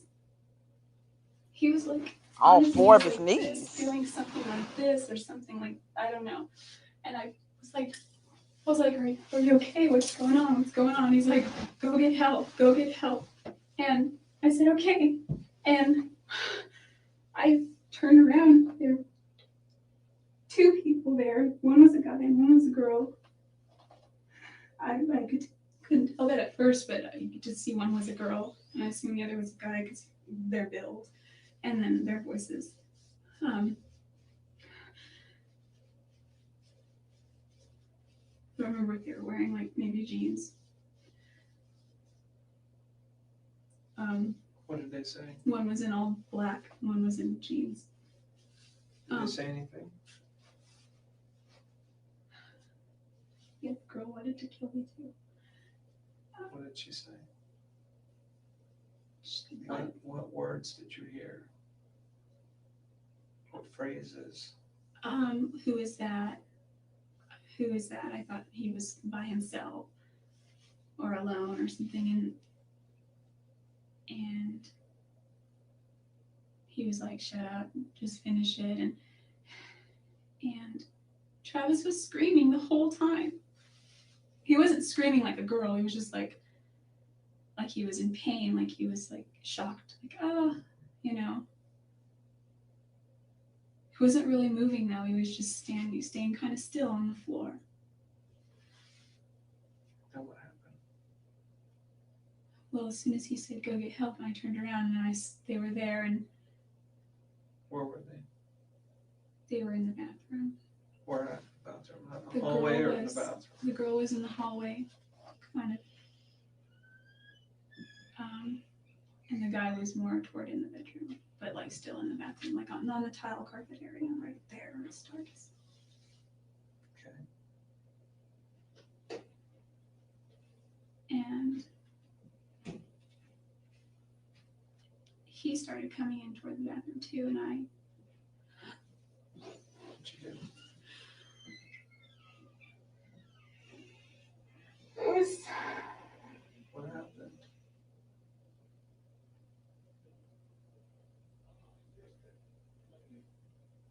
What happened, Jodi? What did you see? I took it out like a little bitch. You took off. This is awesome. I ran, and he stopped me when He stopped you. and Travis. He was he was still like conscious and still alive, and But you just left them there. no, I ran into the closet because there's 2 doors, and they were sort of in the hallway already. And he stopped me, and he didn't touch me. He was just held the gun to my head, and he was like, "You don't go anywhere." And he told the other girl to finish it. I didn't see, but he was like, I don't think he was saying a lot, but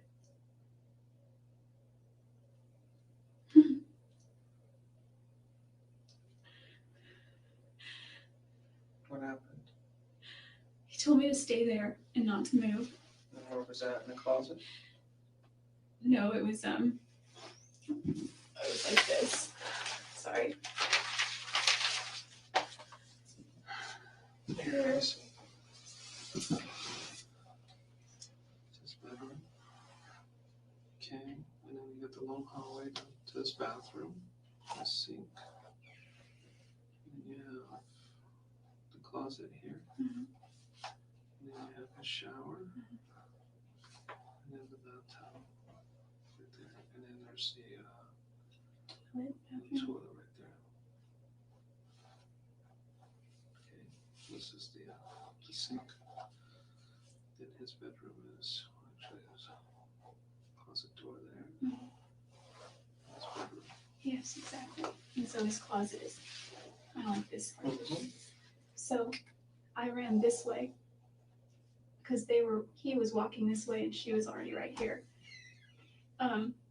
And then he stopped me here and he said, "Don't move." And Travis was here or somewhere around, and he left the room for a minute. And I didn't have my stupid phone because it wasn't charged. And Travis's phone was downstairs, and I didn't know his roommates, I didn't think were home at the time. So, like, I was just trying to think if there's any way I could call 911 or call or get out of the house. There's no way out except down the stairs. His windows they're 2 stories for one, and they were hard to get to. He had stuff here and blinds and screens and window coverings and from the outside. And Okay. I just she was over him, and I just rushed her and I pushed her, and Here's what? Travis was bleeding everywhere. What was she doing to him? Because he'd been shot at this time, right? Yeah, but he was still alive. He was still conscious even. Like, Still talking. he wasn't talking or saying much, but I could tell he was breathing. He seemed like he was breathing calmly, I think. He wasn't like, he was just there. I really remember it's such a blur. Okay. And so you did what now? You pushed her? She's a little bit bigger than me, not really in size, but height. And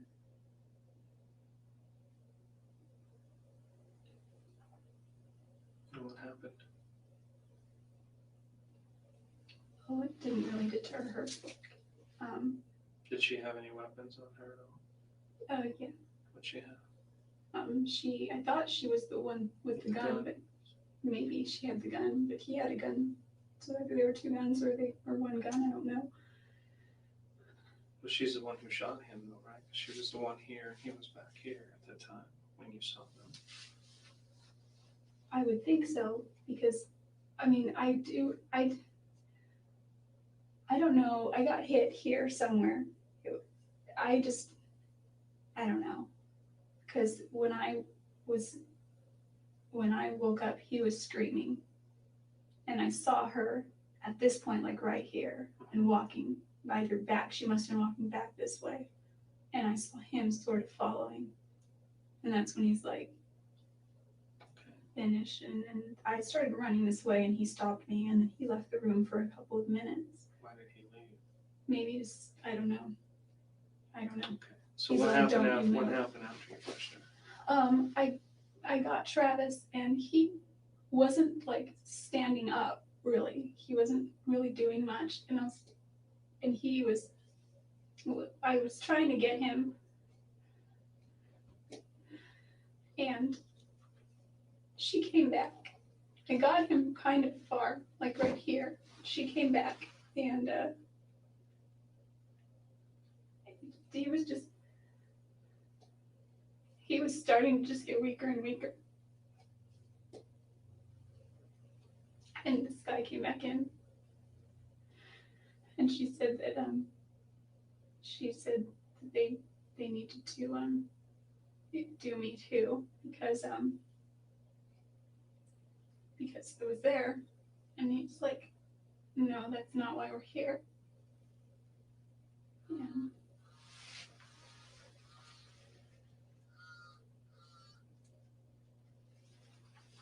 He had my purse, which I have on the dresser here, prior, somewhere. And what did they do after this? After you guys reached this? Just try to stick with the incident, so I know what was going on.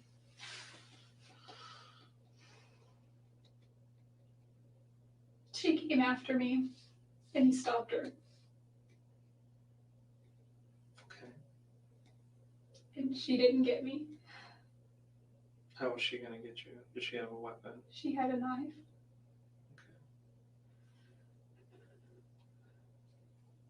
You said she had a gun before. I don't know if she had a gun. I think, because I am guessing, I know that he had a gun. I don't know if she had a gun or not. So she was basically the aggressor. Yeah, unless he took a shot too. I don't know. But it seems like from what you're telling me, she was the aggressive one and he was the more passive.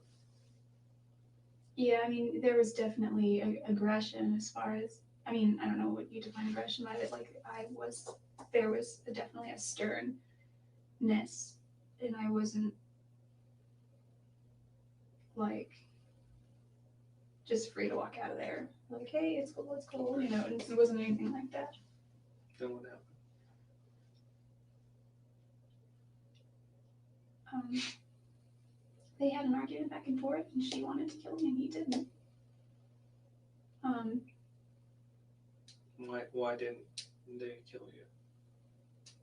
Just because he said? He said that's not what we're here for.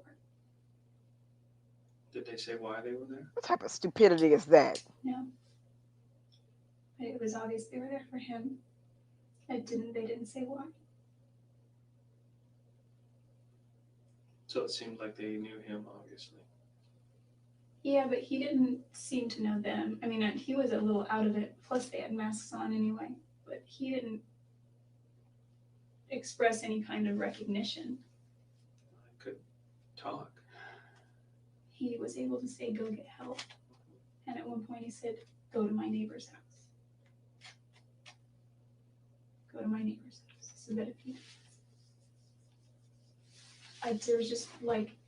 there was just no way Did out you of see there. them hurt him anymore? Other than a gunshot? She had a knife, and I don't know. He was bleeding everywhere. It was like when she rushed me afterward, or she came back, I rushed her, but she kind of came back at me. Why didn't she go to Travis and you? I were right about here, maybe? I don't know. Halfway, I don't know.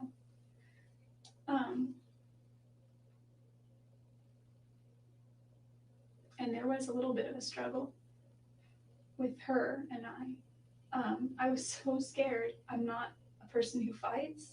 I'm not a person who knows really about self-defense. I took some classes once, but it was like 8 years ago, and I've never been consistent with it. Okay. So I wasn't sure. I just knew I had to hold on to her hands because she had a knife. What hand does she have there? She had it in this hand, but well, her right, I guess. So Right.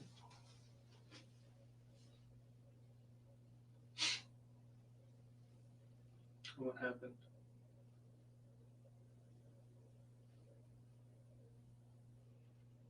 So you didn't see her hurt him anymore. He was just bleeding. Where did he end up? he when I tried getting him here, he said go get help. And when I tried, I came back this way, pushed her, and he said go to my neighbors, go to my neighbors. And I wasn't like no, but I wasn't gonna leave. If I couldn't leave without him, I was trying. I felt stupid already for trying to run this way. I was gonna go to a phone. And he was like, I just said, come on, come on. You know, he was naked, but I didn't care. Just come on. And he's like, I can't. I said, come on. He's like, I can't feel my legs.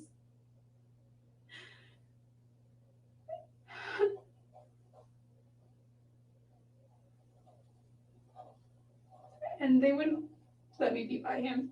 Were you clothed at that time, or were you also nude? Yeah, it was close. Are those the pants that I showed you the other day on that camera? I don't think I have pants like that. I don't know. I've got a lot of clothes. I'm trying to remember the clothes that I took to that trip. Oh, I do have another pair of striped pants, and they're gray though with a black stripe. I don't think they were those. I don't know. Okay. So what happened after that? They had a conversation about killing you two, and then they decided not to. She Go from really, that really, point. really wanted to. What happened then? From there, they were. I was here, like his armoire or whatever it's called with his TV was here, and I was right about here, and I had to stay here. And I was calling his name, and they were like, "Shut the hell up." And I was just, I don't know if I was crying. It was all just like, it was so weird. He was going through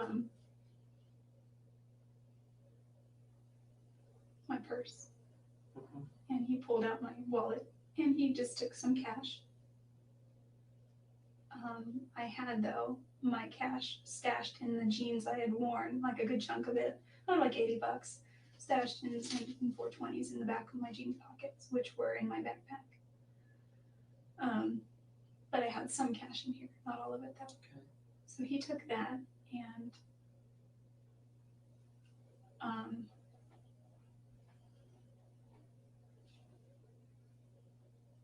And what happened?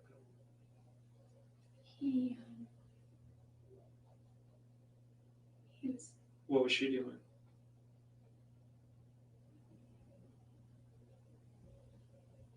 She was like right here that time. Doing what? Um, He's over here taking stuff from your wallet, from your purse. You're here. She's down the hall. she wasn't far. It's not a far distance. There was part of me, I think, that was just, I was sitting and I was just like, I didn't know what to say. Like, would you beg for your life? Do you say, who are you guys? I'm powerless because I don't have any way to stop them. They were just more powerful. Well, continue So on. I So once he figured- took stuff from there, what did he do? She was, I don't know what she was doing, but she was arguing with him and talking with him and saying, What were they saying? she's like, it wasn't like super yelling, it was kind of like hushed but intense, like, you need to shut up, over here, things like that. And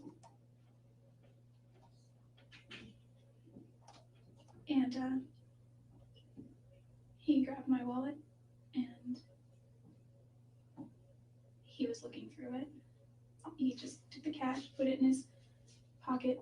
He got my registration out of my wallet, and he said,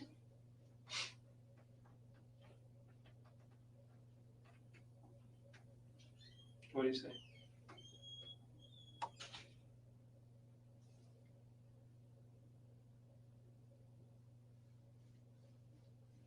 "You must be that bitch from California."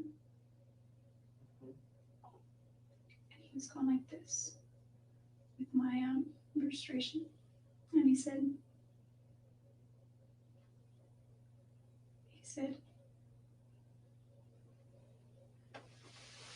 "You ever say anything about this?"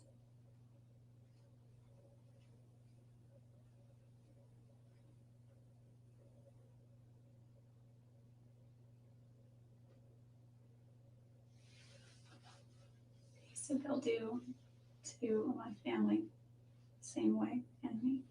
And I didn't care so much about me at that point. He said, "You need to leave. And don't you call anybody. And don't you say anything. And don't you act like anything happened." He said, "I'm giving you one chance." And she said she's going to rat us off. She's going to say something. And he was like, "Shut up." He was like, "You get one chance."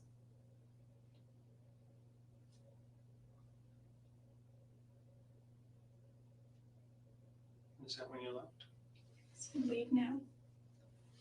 And part of me didn't want to leave. Travis was still alive. He was still, he wasn't moving a lot, but he was still alive. I could see that he was still. Did you leave at that point? I left the room. And where did you go? I went downstairs, but I didn't have all my clothes. What did you leave there? Well, Travis said I had some stuff there. I didn't see what it was. He said it was in his closet. So they were clothes of mine. But all I had was my purse and my backpack. I left those, and I went outside.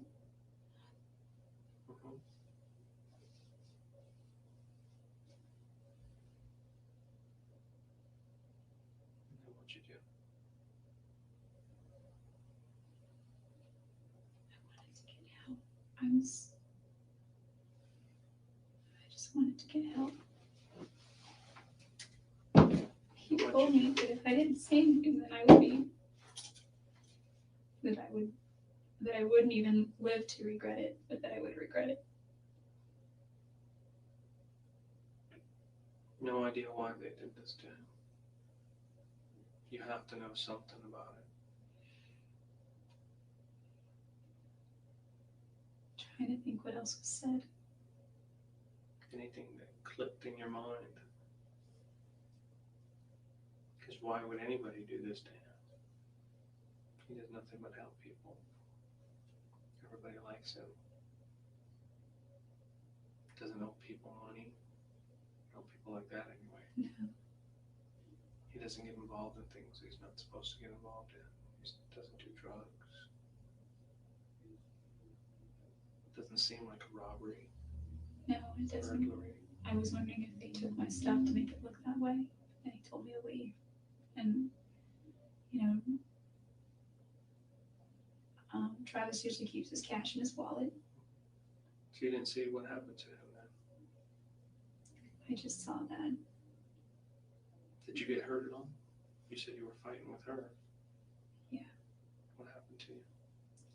She cut me. Where? My hand. Let me see. Where at? You Can you actually show can't me? see it.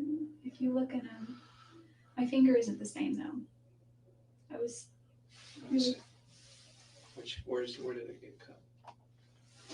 It was conveniently, it was right on the crease. Right there on the crease. Can you see?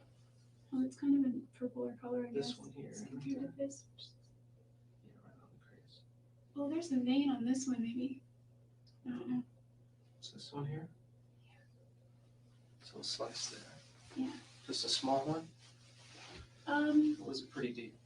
I don't know how deep it was, but my finger hurt for a while. Okay, so like right in that crease that you, right across both of them. Not my middle finger. It cut this one a little, but not as much. This is where it really went. I don't know how it happened that all these other fingers were missed, but this one, yeah, I don't know. This one, like I still can't close this finger all the way. It's as close as it goes. Whereas this one goes like that. And also my CTR ring used to fit both fingers and I can't get it on this finger anymore. So they cut pretty deep then. I guess if you feel it, squeeze it. It just feels like bone, like there's nothing abnormal there. But again, like my CTR ring slides right on this finger and it used to slide right in off this finger and I just can't fit a ring on here. Okay. It's a bigger size now. What about this here? What's that from? That's my cat. Okay. I'm pretty sure. She scratches me a lot. So when you were told to leave, you left? Did you get in your car and drive away? I always have my keys. My keys are on. I'll have a little clip on them. And I do that because I'm very, very spacey. Did you see any other cars in the driveway or on the street? Any vehicle descriptions you can give us? No, not that I don't think his roommate's around. And you just left. You didn't run to the neighbors. You didn't try calling. You knew they were in his house. You had time to run to a neighbor. Why didn't you do that? I was really scared. I was really freaked out of my mind. Okay.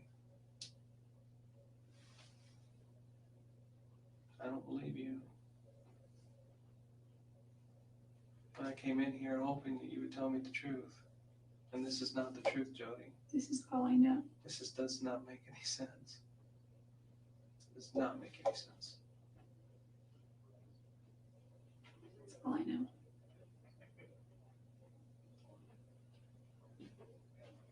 Nothing changes for me.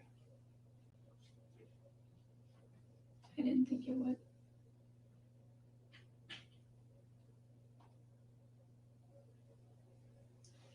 I feel responsible because I feel that I could have done more. I feel that I should have gotten help. I feel that I should have been stronger. You feel responsible because you did this. I did not Jodi, feel you did. Travis.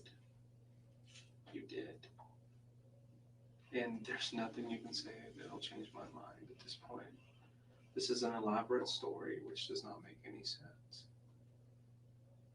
Two people come in, first two white males, and then later you change it to... No, I don't think I ever said white male. Yes, you did.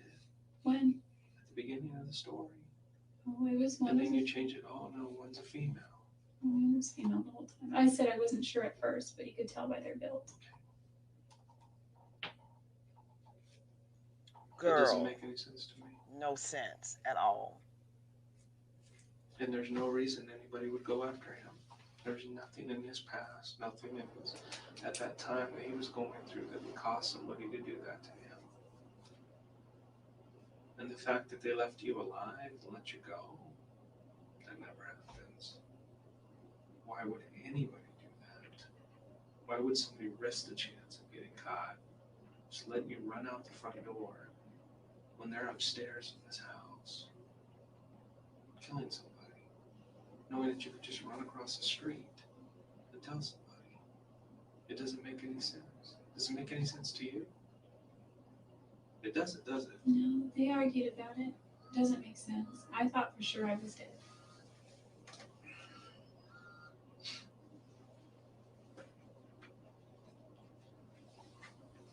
I was hoping that you were going to be completely truthful with me today.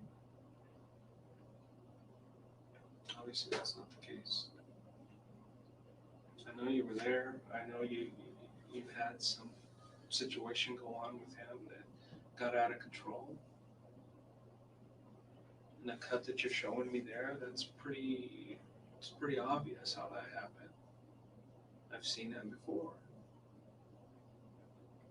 That happens when a knife slips through someone's hand because of blood. It's slippery and it cuts. That's what that is. I've done this for a long time. And this is the most far-fetched story I've ever heard. And it's not going to help you. Is that how you want to leave this? I just don't want my family to get hurt. Your family will not get hurt. They will not get hurt. The way you're hurting your family is by not coming forward and telling me the truth. There is a reason why you did this, and you just refuse to tell me why. Maybe because you are cold and calculated, and you went there intentionally to do this, and you're ashamed of it. You're so ashamed that you will come up with a story to try to hide it.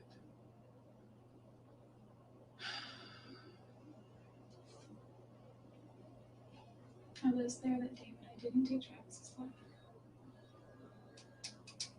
You haven't convinced me. And I hope you can convince the jury, but I doubt it very seriously.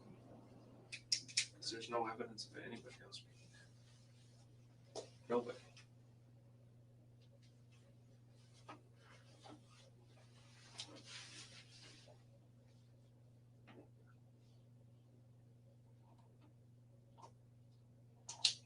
And we're still not done looking at all the evidence.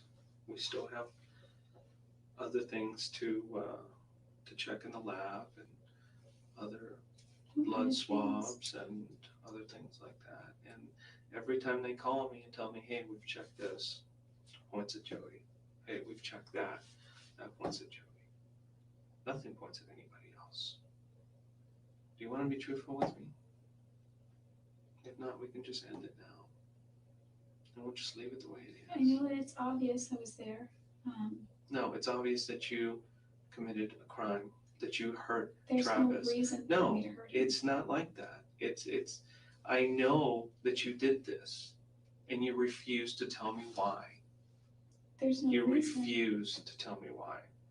There's no reason somebody else would come in and do this to him. There's no motive whatsoever. I haven't found any. What is my motive? Jealousy, anger, fear, if you're being alone, angry at him for not keeping you in his life. I don't know. That's why I'm trying to figure it out. There are so many motives with you.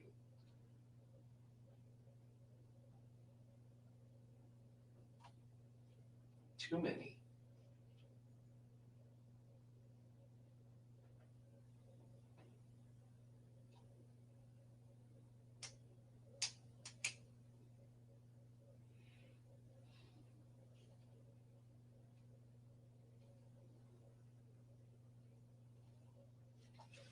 We know you had a 25 auto. You guys reported it stolen. Recovered the ammunition and it matches. We recovered a shell casing. It matches the ammunition.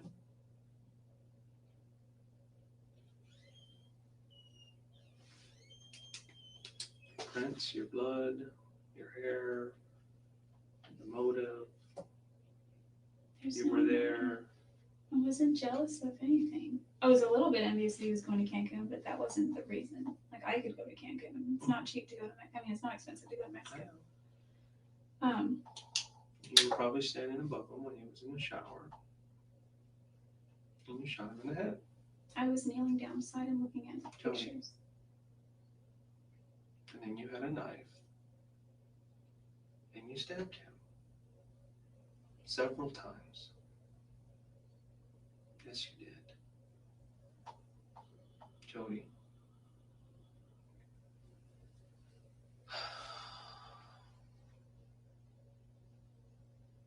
Tell me the truth.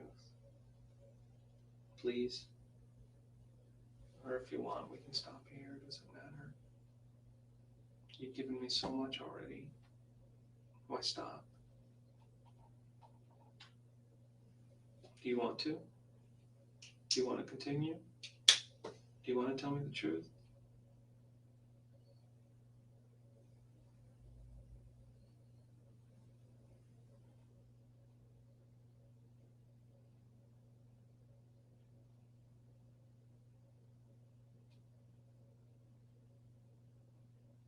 What did you do with the gun, I never had it in my possession. Jodi? You did. Never. I don't have it. Yeah, you don't have it. People say that when they know of the gun. They've seen the gun. They've touched the gun. You don't have it.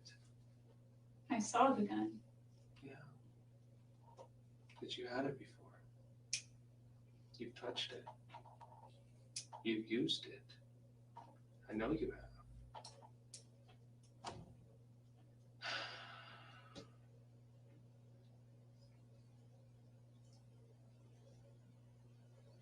I don't think I've ever even fired a gun. I've done bows and arrows, but not guns and water guns. Yes, but not a real gun.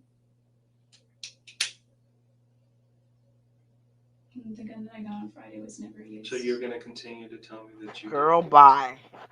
Did not kill Travis. I believe you did. I truly believe you did. And there's nothing showing that anybody else did this. Nothing. I've been in so many scenes and so many investigations, and there's always some type of evidence left behind, no matter how careful somebody is.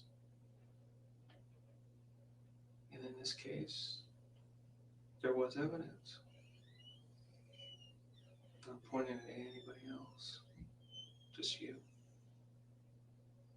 And that's what I have to go by. And that's what my report's going to say. Okay.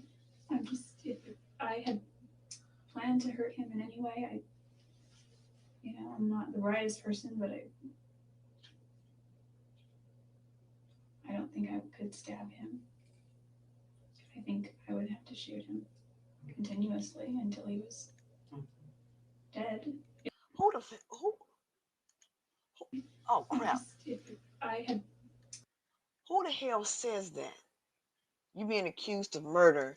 You say, "Oh, I think I would stab. I would just shoot him continuously." Hey, Miss Tanya, I would just shoot him continuously in the head. Wow!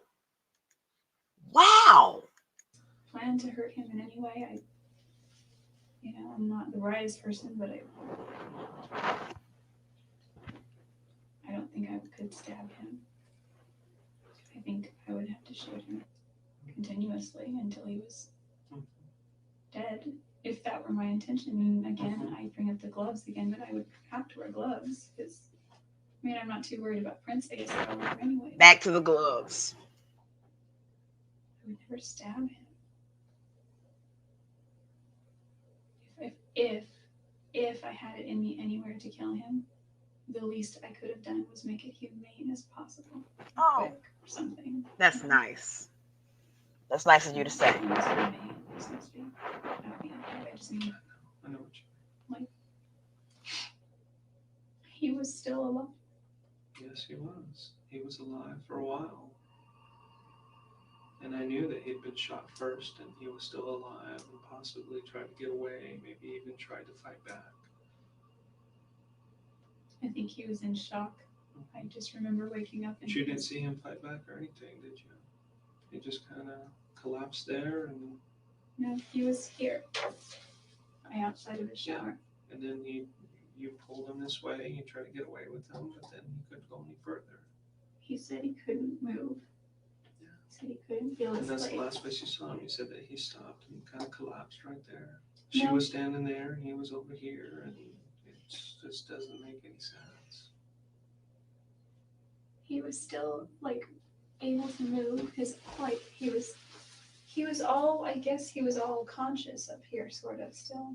He wasn't on his leg or on his knees or on his feet. He wasn't walking. It's crawling. Yeah, I'm trying to think if when I got him from there, he was sort of using his legs, but he wasn't standing up. And he was trying to get away from you. On that route, I don't think I might go any further.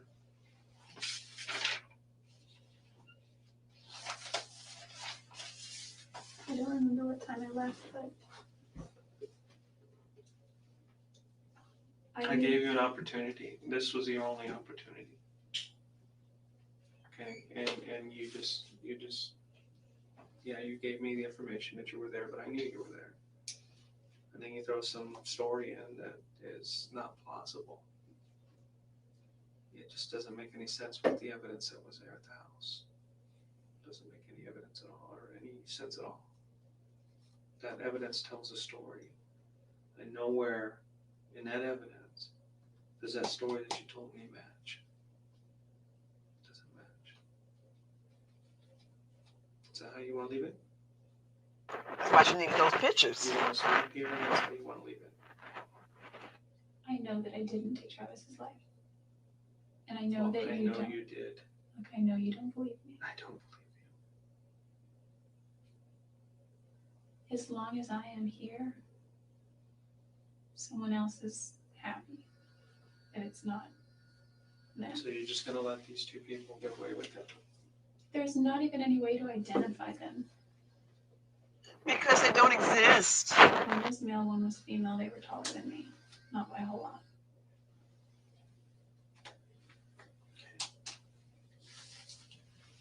Are you ready to go back? Yeah, I guess I'd still like to say something to his family, but I don't think I have anything that could bring them comfort. Okay. Maybe I could write them a letter. Well, you always have that opportunity to do that, so Would they receive it? I don't know. I don't know. I don't mean would they accept it. I mean if it made it to them, would they get it? Do you know? Yeah, I don't have their. I'm not going to provide you their address. I know his. They know where you're going to be, and if they want to make contact with you, they can do that. That's fine. I know his grandmother's address, and I guess if I could mail it, but I don't know if that's something. Well, let me see if I can get someone to take it back. You're absolutely sure you want to leave it like this? I don't know what else to say.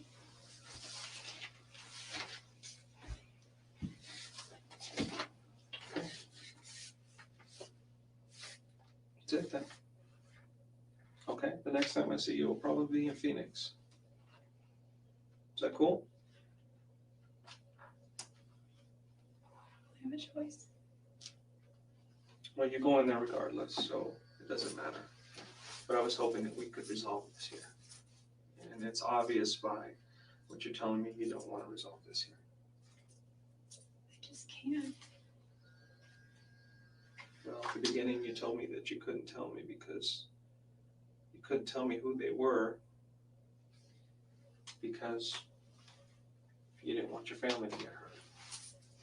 I can't Okay. let my family. And now you're telling me you don't know who they are, and therefore it doesn't matter. So there's nothing you can tell me. I can give you the So best many description. inconsistencies that I don't even want to deal with right now. Okay, I just don't want my family to get hurt. They won't get hurt. You're hurting them right now by not telling me the truth. That's what you're doing. Okay? Bye, bitch. Oh, it didn't work. Anyway. Oh, you know what? Let me just finish showing you with her looking, staring stupid after the police left. Like she really had some sort of choice. That she was really going to talk herself out of this. Look at You this. couldn't tell me because you couldn't tell me who they were because you didn't want your family to get hurt. I can't Okay. let my family. And now you're telling me you don't know who they are, and therefore it doesn't matter. So there's nothing you can tell me. I can give you the So best many description. inconsistencies that I don't even want to deal with right now. Okay, I just don't want my family to get hurt. Okay. They won't get hurt. You're hurting them right now by not telling me the truth. Because I'm keeping the lie going, kicking and screaming. Okay? And now look at her face. Look at her body language. She's like, I can't believe he didn't buy this. I thought this was a good story. I would have believed it. Now what am I going to do? Now what am I going to do? I thought I could talk myself out of this, and it didn't work. All right, that's her writing the 19-page letter to Travis's family. You'll finish that? Anyway.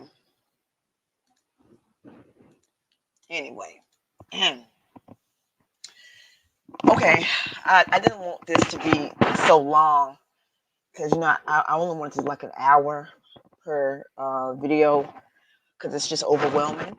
But I wanted to get the interrogations out of the way. So then next week, when we come back with episode 4, we'll show her jailhouse interviews that she did on Entertainment Tonight. And I think I'm gonna try and find the one that she did on ID. But hilarious lies that she was telling. And she held this. The 2 ninjas came in the house and attacked Travis. She held that lie for 2 years. But I will say one thing before I depart for the evening. That part of her story did have a ring of truth to it. There was 2 people in that house, a male and a female. And the female was the aggressor. She's talking about herself. And all the details that she was giving about where he was and everything like that, she knows because that's where she left him. He collapsed and he was on his knees. That's where she left him. So she did give a kernel of truth, but she just tried to disassociate herself from her actions. But it was her, was the aggressive female. Anyway, I appreciate all of you guys for coming out tonight to watch this nut. We'll get back into it next week. I think if I'm not going to do a Lasagna video, I won't call it Magister Monday. I think I'll start calling it, Monday Crime Time or something. Whenever I do my true crime stuff. And then if I do a Lasagna Magister Monday, then I'll use Magister Monday. So just, to stay consistent and not confuse anybody. Anywho's, make sure that you like and subscribe and hit the notification button. Oh, and make sure you share. And make sure that you guys come hang out and kiki with us on Saturday. We're going to have another 90-day Beyonce recap show. And probably talk about some more shows too. Trying to change the environment. And, y'all can kiki with your evil auntie. Anyway, you guys have a good night. And I will see you on the flip side. Drums, please.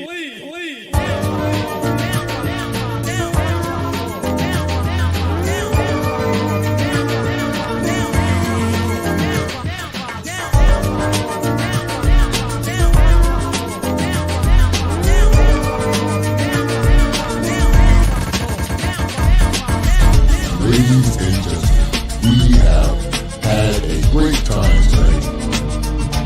We have truly enjoyed ourselves, and we would like to thank you for being a part of the show and coming to visit this spot.